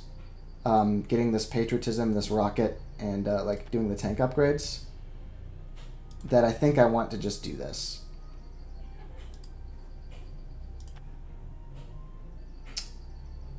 Alright. And then, yeah, I put an impact of culture. Especially because Empire State Building is quite bad for me, actually. Alright. You want to believe? Does everybody here believe? Coin flip, 50%. We're going to drop... I'm probably going to win strength by this point. Pop is like not special for me. I'm going to drop this because if I don't get a war but yellow doesn't get stronger, I can annex the autonomous and have a good ass time. Whereas the infiltrate, again, I would only want to use to kill Sid, and Sid is the one guy I'm like not going to be able to smack with this at all. So now that it's so late in the era, killing the leader just matters less because I get fewer turns of leaderness I deny anyway. Well, the good news is we got impact of colonies, but the bad news is we didn't get the war. So it's all going to come down to if we can add another turn to the game or not, which is what we desperately want. But also, this guy wants an annexing, so that's pretty nice. He wants it real bad. It's like, oh, please annex me. Oh, it's so handsome, and you take my colony. Yum, yum, yum, yum, yum, yum, yum. That's the noise he makes. That's kind of smart. He took Mandela, even though it cost him all the extra civils, just because he will get so much happiness from him on the last turn. I would have switched to him this turn, though. Like, I think that's just an unforced error from the bot. Like, why wouldn't you just switch to Mandela right now? Because you're giving up 2 science for 1, 2, 3, 5 culture? That can't be correct. Maybe there's like some breakpoint I was missing that red totally needs. No, they can afford any one thing in their hand, and they can't afford 2 no matter what. So I think that was just a mistake from the bot. I would have switched to Mandela this turn. Okay, green's got a theater. Yes! Okay, I can force another turn. And bet your ass I'm gonna. So let me skip politics, because this is going to be really complicated. I can only take 1 card that isn't civil service. Air Force or Multimedia, probably my choice here. Although I guess actually, no matter which one I take, like, if I take... Yeah, because there's no Rev Idea now, and I need to be able to... So I guess I'm just taking, like, a backup. Or I guess you could say I take Air Forces, because if I do this, then instead of transitioning to 2 Moderns armies, I could just build 2 Air Forces. Because, let me think about this. I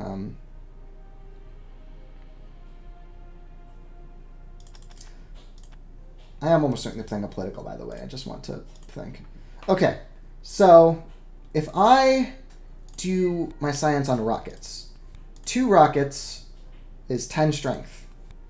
Then I'm able to switch to 2 modern armies. Okay? And that's another 26 strength, but I'm losing 16 from the 2 classics. So it's effectively 20 strength increase that I have on tap. Rocket, rocket, modern, 2 modern switches. Plus, I actually get kind of close to a 3rd modern army if I really push it the turn after this one. Right? Because then I would already have enough riflemen. Or not rifle, I'd have enough horses already to do it. So I could do it this turn, like keeping 3 military actions up and spending the rest already. So I wouldn't be like clumped on that last turn. Actually, I think that's going to make the point. I'm going to still do the math for Air Force, but I think the fact I can do the rockets this turn makes it just better. But I can also, it's just worth noting, do Air Forces. That's 2 Air Forces gives me 10 strength, and that's 2 more classics. That gives me 16 strength. So it actually gives me 26 versus 20. So the Air Forces are a little bit better if I'm just building 2 more militaries. But I think the fact that I can do this...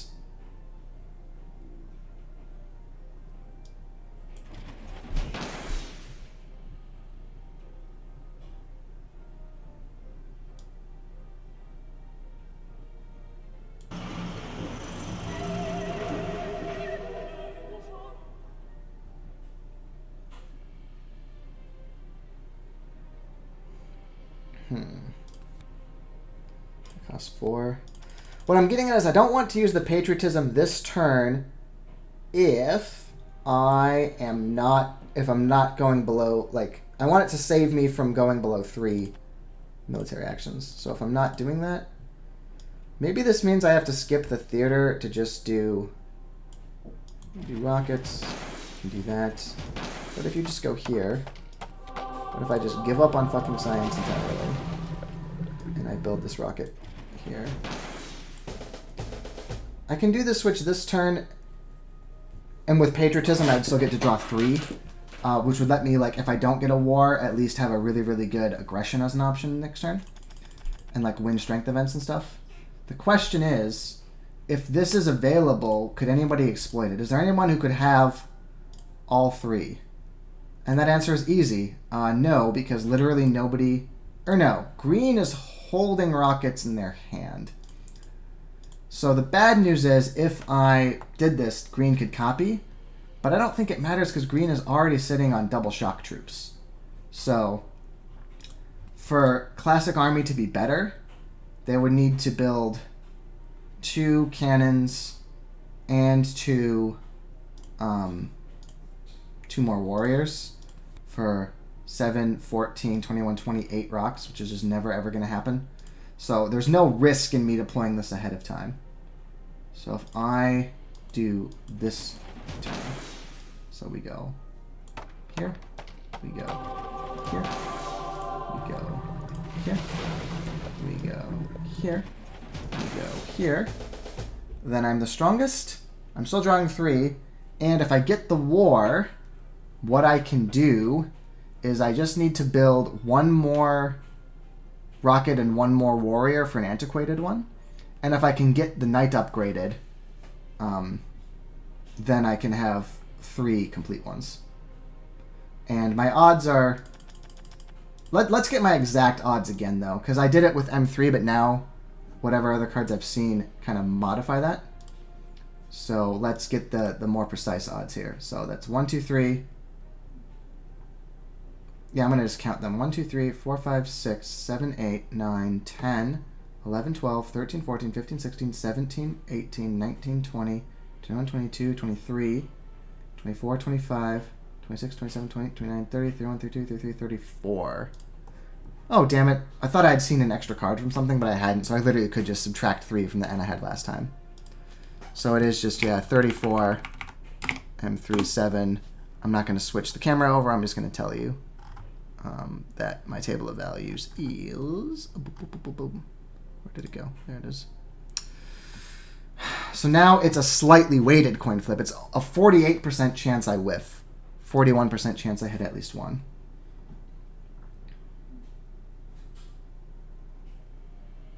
Still a half chance to win the game, which is if I draw a war when everything's this close, it is win the game is what is written on that text there. Yellow, what does yellow need to defend me here? So if these 3 are defense cards, that's 18, and then they would be at 44, and then 2 more cards wouldn't do it. They would literally need 4 defense cards. So almost certainly... Oh, but if I aggress yellow, then I can't quite grow as much military and still draw 3. If I aggress, I can do patriotism rockets once, and that's it, which is a factor to consider. Because that was the getting the triple would be impossible. So I could give up on aggressing, because this autonomous is technically, you know, 1 culture, but I'm probably switching off Cook for Fleming now because I know he's going to be... It's antiquated and I want to save the civil. So I should have been pointing that out too when I take my turn. I'm doing this, which is, you know, being neutral on culture, and it can be done now. I guess I should have done this last turn then, because then I could have gotten his peak, and I know there's no more colonies coming. So I should have thought about that. Although, wait, when did that autonomous come? Here. Yeah, I should have probably switched to Fleming here, because then I could have gotten a hand peak.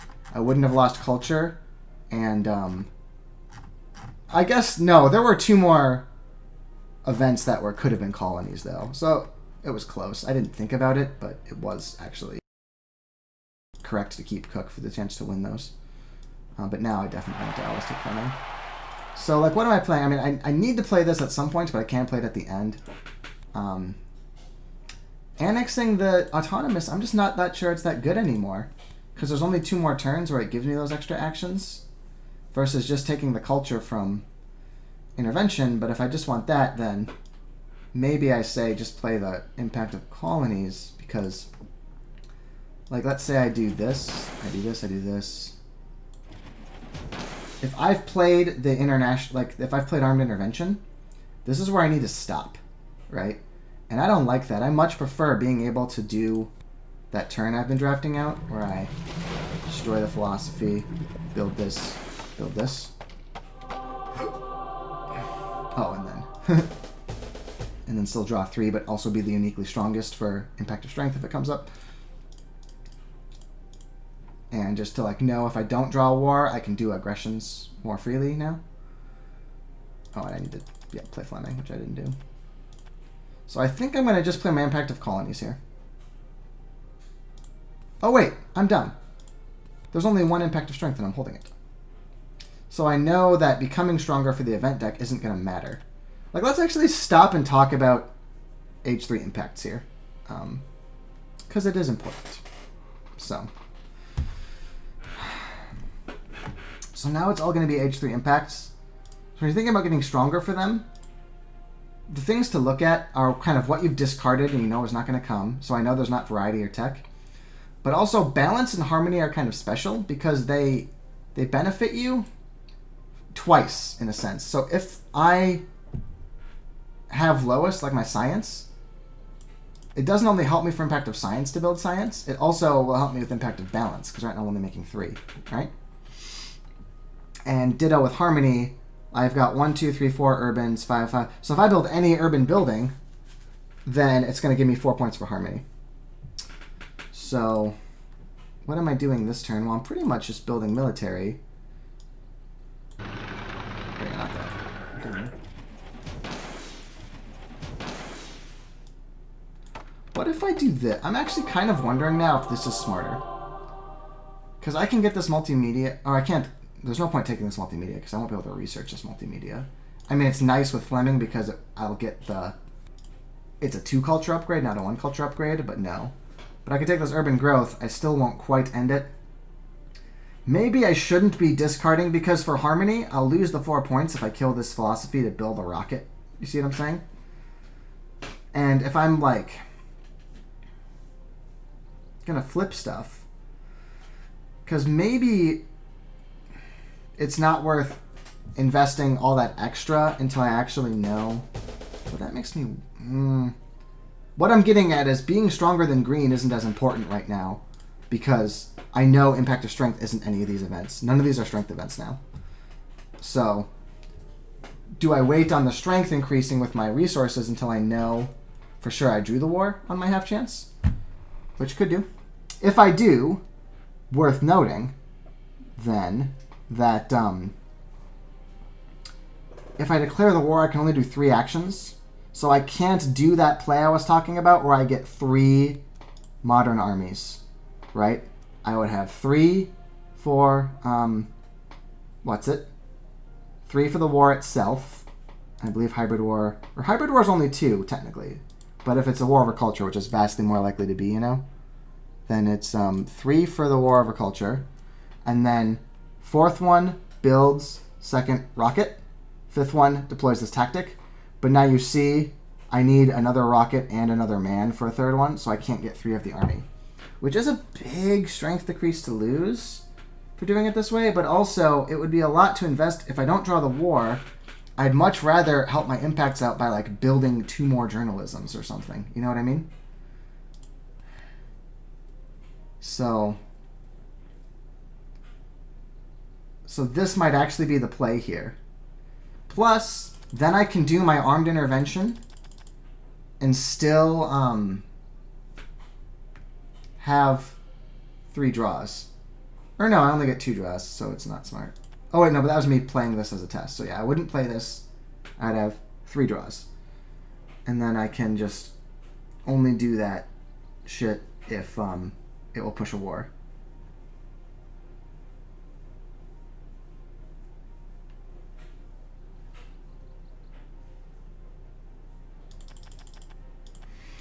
But man, having that triple as an option for a war is so important. But like, it is pretty stupid if I don't. Because then I'm sitting here like... I guess I can leave this worker discontent. It doesn't really matter that much for a turn. I'll lose for impact of happiness, but like... lets me take that urban growth, which is really nice. So this is probably better.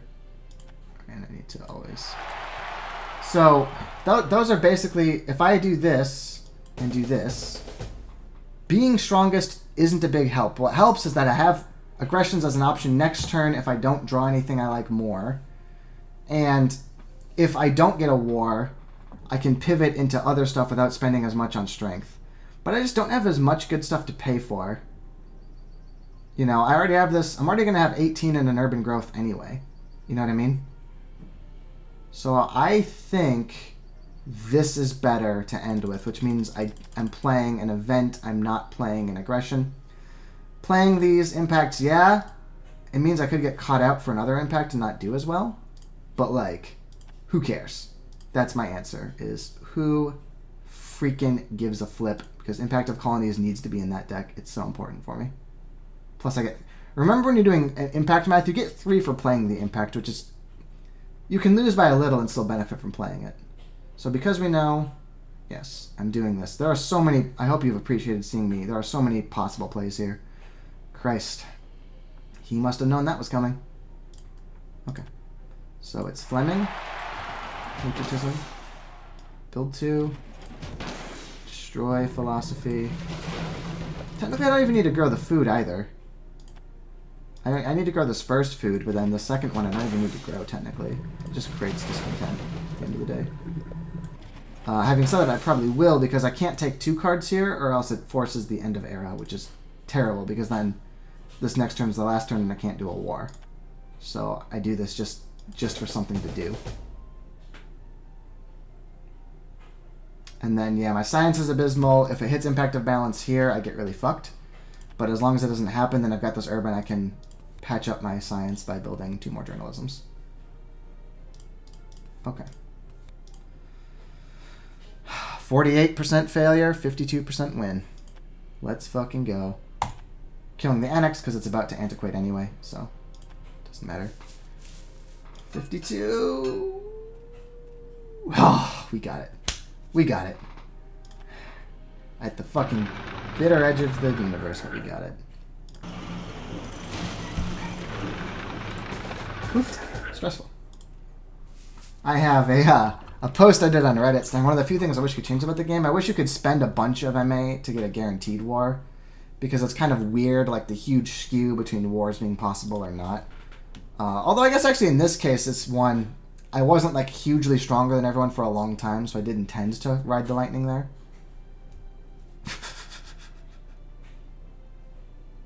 Who needs happiness when you've got territory? My people can just be antisocial and far away from each other. So I guess I won't continue that thought. Okay, Fred's got his military build-up. He's got no better text, so all he's doing is building. He's just doing it on raw numbers, not his tactic. Why did he... That seemed really stupid. It's like he's trying to be like uniquely strongest, but like it doesn't matter on age 3. Maybe it was like impact, like aggression math or something I just didn't do on his behalf. So he's going to war. That's interesting. So does that mean I need to go to war with green because he's going to be like, he's taking some culture from yellow? Or can I go to war with...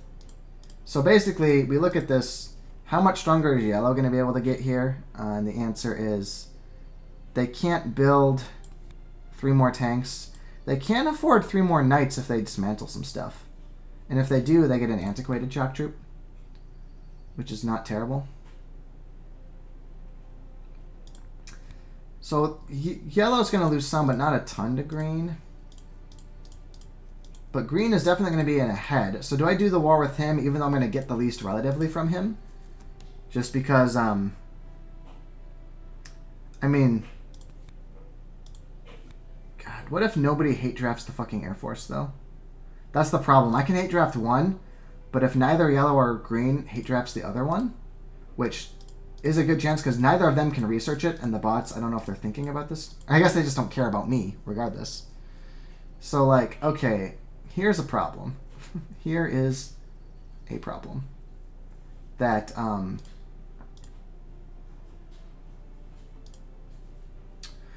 if the Air Force doesn't get hate drafted, yellow can do it and get one. And that Air Force gives them 16 more strength. So I think I need to go to war, even though green's going to be ahead. I just need to hope I get pushed ahead enough by winning the war bigger than he wins the war. Because he can get an Air Force, and then, you know what I mean? Like, that would be a terrible war for me. And there's no way I can guarantee he doesn't get it. If I take this one... Oh, wait, no, yes I can. Yes, I can. If I take this Air Force, then the X's are Einstein for me, Multimedia for yellow, Air Force for red. Okay, I can guarantee that green gets no Air Force. I'm hanging up that potential spam. Okay. So given that... So I need to plan this whole turn. This is what's awkward because I need to know who I go to war with depends who I want to peek on also. So I need to think about my whole turn here, right? Which is annoying because I can't remix it and like use the game itself as a spatial aid. But I'm going to do the war, and I believe I'm going to go probably try to get the triple here, right?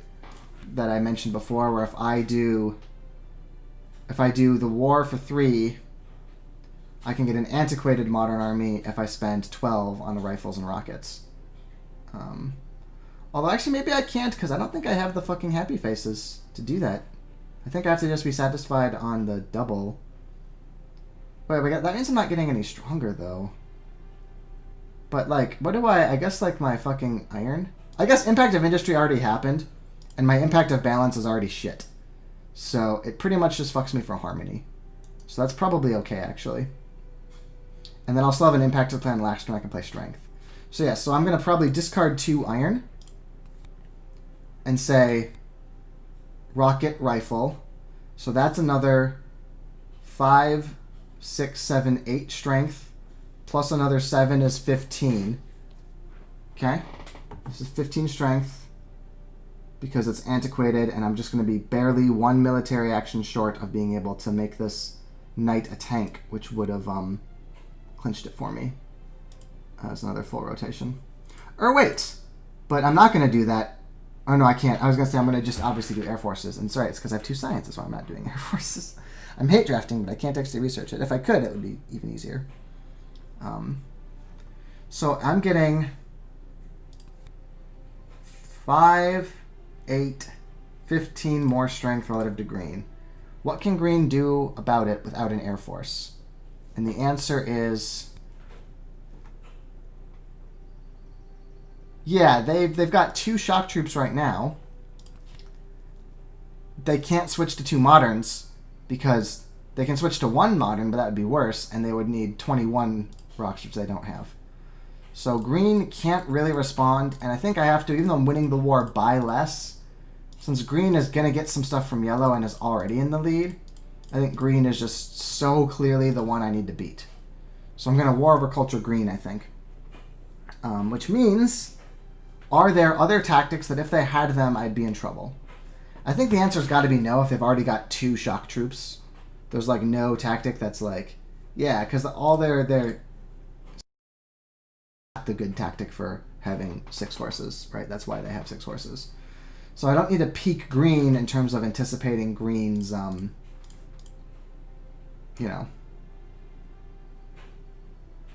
defenses. Now I could hope that armed intervention is enough of a swing with green, do the war with yellow because I'll win it by so much, and then just try to armed intervention green.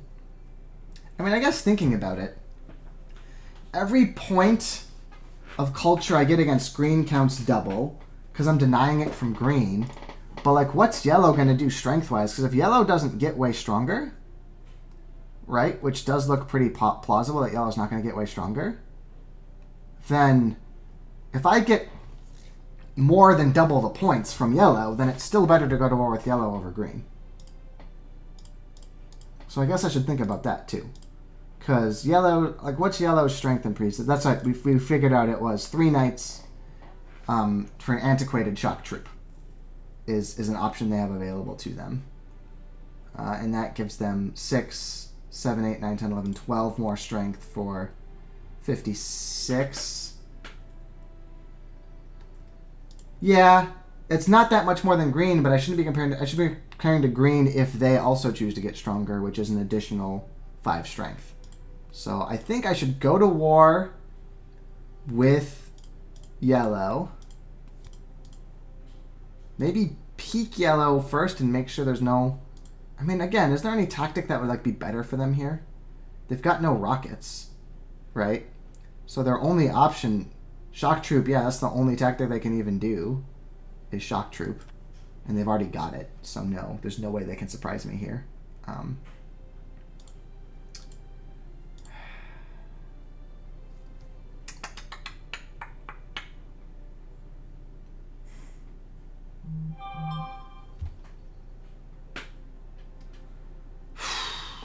Do I go to war with yellow or green? I think I might go to war with yellow, and then next turn I can peek their hand with Fleming and decide if I want to armed intervention them or not, which means I think I don't peek green this turn. Or wait, it doesn't matter, because no one draws this next turn, because it's antiquated. So if I peek green, I know they have all the cards they had then. So this is so weird.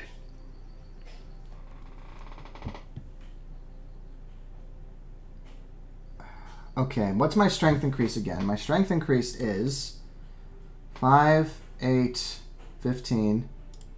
So let's say green gets stronger by 5, so I add 10 to our current, so 77, 61. That's a 15 swing if I do it to him. Yeah, I guess the way to think about this is funny. I've never rigorously thought about this in my my 1,000 hours through the ages. But the way to think about, do I go to war with the player who's got more military but is winning culture, or do I punch the punching bag? I think the way you think about it, right, is saying, is the difference between me and the strongest player less than or greater to the strength between that player and the player below them? Because it's kind of like, I can get this extra culture from sliding down here, or I can get the extra culture by taking it from him. And I think that because the line is staggered such a way, I go for yellow. And then if I'm going for yellow, I'm going to peek green. I'm going to just peek green because I don't want to take a million years thinking about this. I've already taken so much. Oh, I guess this is a take a million years thing. So, okay, so green does have an armed intervention available. Green has an impact of balance, which scares me because I will lose it really, really bad. And they can do an armed intervention if yellow doesn't get sufficiently strong, and they can win it. They can't war with culture, though. I think he has got no defense cards at all, though. He's got one defense card, which is not enough. So I think I'm going to go to war with yellow and just intervention green. I am not going to take you up on that. Normally, you should almost always take red cross when you see it. I'm going to tell you right now. Because 6 culture for 3 food is an insane deal. But here, specifically, I did not take a happiness building because I was trying to ride this stuff and it worked till the very end.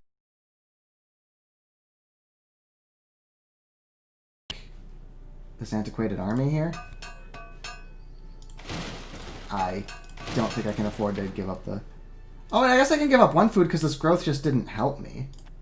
Because I'm just discarding these 2 no matter what. And then this guy... So I'd rather actually do it. So... Alright, no, yeah, I need to do it because this way, when I did 2, you know, like these guys count towards the discontent pool of it, the ones I destroy as well. So yeah, I was right the first time. I need to have them 2 defend, and then if I go rockets and rifles, I am now 82 strength. And then I hate draft. Wait, there's no point in hate drafting the Air Force if I'm doing yellow then, right? Green can take an Air Force and become stronger. I hardly give a shit. I guess I might do it just because I've got so little I can do right now. Get 1 theater there. Yeah, I guess looking at it, I can't research anything, so I may as well hate draft the tech here. Take the computers, too, from Sid. And the next turn, yeah, this impact of balance is pretty fucking dire for me if he plays it, but I'm not convinced it matters. I can sack 1 knight to Hamege and still have all my tactics put together. And then I can intervention green for more of his sweet culture. And then just like... I don't even know where the fuck to put this guy. Another, can't afford a movie. Probably just another, religion, to be honest. So this is why Impact of Harmony is in the game, because I'm, like, gonna get penalized for, spending all my stuff. I guess actually thinking about this, do I actually want to destroy 1? Because almost certainly other people are gonna finish the Red Cross before I can get to it. Like yellow has every incentive to finish the Red Cross. I guess if he doesn't, neither of these 2 can afford a step. What I'm getting at is, if I don't think I'm going to care about the Red Cross... Or no, I was going to say I can kill selective breeding. And then I'd have more ore to do stuff. But the issue here is that we've already seen that impact of industry has been hit. Oh, wait, agriculture's in my hand. I'm so stupid. Yeah, so I do know agriculture's not coming either. So I could... Basically, if I destroy this breeding, it means that I'll have 9 instead of 7, and I'll be allowed to turn this last guy into a movies. And that is 4 culture advantage. At the downside is I don't get this 6 culture if yellow doesn't double tap the red cross. Which, will they double tap? They are being double warred. They really do want to turn this worker, this guy, into a fighter.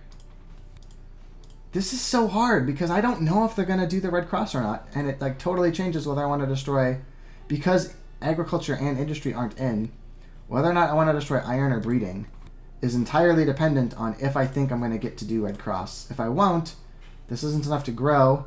I would be at exactly balanced food. But I guess actually I know impact of balance as a risk here. And there's a chance that I like don't play strength and I just break up a tactic. Oh, yeah, because I'm going to intervention. And then I can break up a tactic. Try to do like a science and for balance kind of thing. Yeah, I'm going to just do it this way. And then nobody's ever going to take loss of sovereignty on the very last turn. That's an easy smish. I can get rid of this because I can't play 2. There's only 1 more turn left. So it is not taking away an option. Okay. So how much stronger is yellow getting? That's the question. Impact of science. I believe I'm getting 0 from this event. Yes, I am. Military theory. Well, I was not counting that when I was looking at how much stronger he could get. But he didn't do antiquated shock troop, so it didn't matter. Oh, but he had 2 classics. I did not even notice that play. Okay, good for you. Should have gone to war with green then, probably. Although I guess he actually got a lot of culture there from finishing Red Cross, so probably fine this way. Okay. I was correct that red's going to be the least relevant, so he was a good one to international tourism. Oh yeah, yellow actually won that war by 1, which gave him 6 culture. So yeah, I'm glad I went to war with yellow then. Haha, fuck you guys. This is my house. Oh, he might win impact of culture then with that 20. It's going to be close. I'm always going to push it with this Meja guy. Do I even care about breaking the tactic? Because I'm not going to play impact of strength, right? Because I know this is his hand. He didn't draw anything new. So he played impact of balance, and he can't survive an armed intervention. I just know that. That's just a fact of life that I know. So I can just intervention him. And then having done so, I'm not playing impact of strength, which I don't really want to anyway, probably. Well, it does give me a 15 swing against the strongest guy, so that's actually better than intervention if I think that yellow and red aren't relevant, which they might not be. So where I'm going with this is that breaking the tactic here, like I'll get more culture if I hit him with a bigger guy. But then I break the tactic, and if I break the tactic, right, then it doesn't matter. Like for the war, if you break the tactic, you still win the war, like with the tactic, but then afterward I don't have the tactic. So let's say I do this. Then I'm going to get more culture than if I use this guy who doesn't break the tactic, right? But then if I get rid of this guy, then my strength goes down not just by 5 permanently, but my strength is going to go down by 18 permanently, right? And if I look then I'd be at like 64, and then I can't beat him in an armed aggression.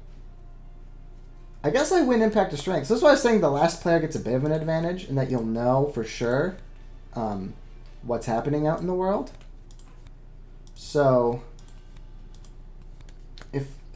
can I just break exactly? So yeah, make sure my math is totally correct here, but this makes me lose 5 strength plus... Oh no! It doesn't make me lose 18 because it just antiquates. If I lose this top level tank, I lose 5 strength, and then my third modern army becomes an antiquated one instead. So I only lose 6 strength, right? So that's only 6 plus 5 is 11. That puts me from 82 to an effective 71, which is still the strongest. And if I play strength instead of intervention, that's already deltas me with green by 15 instead of by 14, which is already what I wanted. Because green is definitely the threat because yellow's about to lose a bunch of their culture, right? So, yeah. So I'm pretty sure I can sack a tank to Hypergeometric, get the full extra, and then play Impact of Strength because that actually gives me the best relative to green anyway. So, yes, let's do this. Boom. Give me a 30 culture.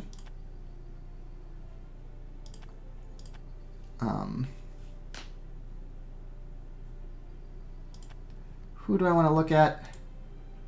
So I just want to see whoever's got more cards because there's just more things that I know aren't in the game. Like more impacts I don't need to play around. He's got no impacts in his hand at all. Okay. So now I'm going to always play Impact of Strength. So it's a 15 swing. Competition. Excellent. I don't know who played that, but it was nice to me, so I thank them. Well, I guess Red's probably going to get more from it than I will, but probably just Red, yeah. Okay. So now I know for sure culture is in. Strength. I'm winning strength. Culture, I need 2 to overcome. But I also know for a fact balance is in. Oh, here's a problem, though. I didn't think about this part. I can't disband anybody now or I lose the strength. So intervention might have been better on that score, although I would have needed to measure a weaker unit to be able to like win the intervention since he has the 1 defense card. But then I would have had workers around to okay. So I think then my solution is to say fuck balance. I think my answer is to do this, destroy this, puts my balance to 4, and it wins me culture. I think that's the best play here then. Because I'm winning strength, we know that. I'm now winning culture. 22 beats 21.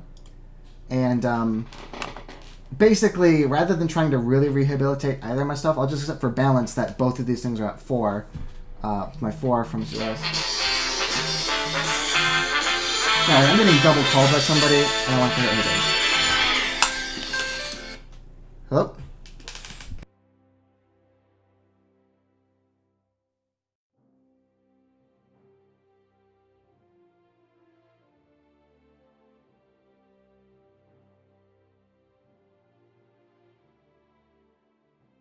It was fucking spam. My spam filter said it, but then when they called again after 6 minutes, I'm like, what? The spam guys usually don't call again after 6 minutes, but they did. So basically, since balance, I kind of stacked so much to win that war anyway. It's like now at least it's at 4 instead of 2. So I know the balance will be rough for me, but it won't be like abysmal or anything. And he's only got 6 from the food, so it's only a little bit better for green. And I know now that I'm winning culture and I'm winning strength. And then yeah, when you do what I do and you deliberately try to make it antiquate like on the second player's turn, it usually means the last turn as last player. There's like not shit for you to do. But that's fine. I think we can agree it was good I won that war and that I played for it, So I'm pretty sure we've won this game. We're going to find out, but we have very good impacts in the deck and we've got a healthy lead already.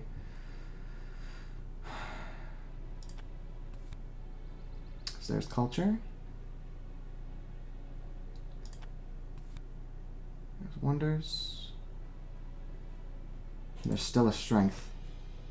Yeah, there's the balance. And again, it's only two less we got than green, so. Oh, they only have 5 science? I thought they were at 6. Yeah, they only had 5 science. I didn't even notice. Haha. It's even worse. Barely ahead of it. And then there's my strength. Okay.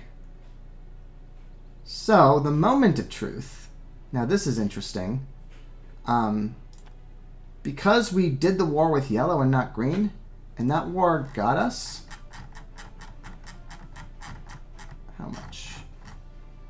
30 culture.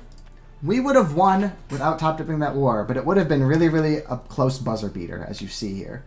But in case anyone's in the comments like, yeah, I can't believe you risked that whole game on a coin flip. You don't know how the impacts are going to go until they go. So I was playing for my best odds there, and it felt like a coin flip, but we could have squeaked out a win anyway. And I'm also quite good at squeaking out those wins. So that world where I didn't drop, I'm like, well, I've got Fleming, it's something to do. But then every decision would have mattered, whereas that coin flip culture war gave us this nice little buffer. But I want to point out, we would have won without that war over culture. It would have just been really fucking close. Because I guess it was because it wasn't just 30, it was 30. Are they? No, yeah, they are. Yeah, it was 33. Because if I hadn't had a war, I wouldn't have had something to Hypergeometric. Although I could have just done a random aggression just to kill a tank and get 3 culture.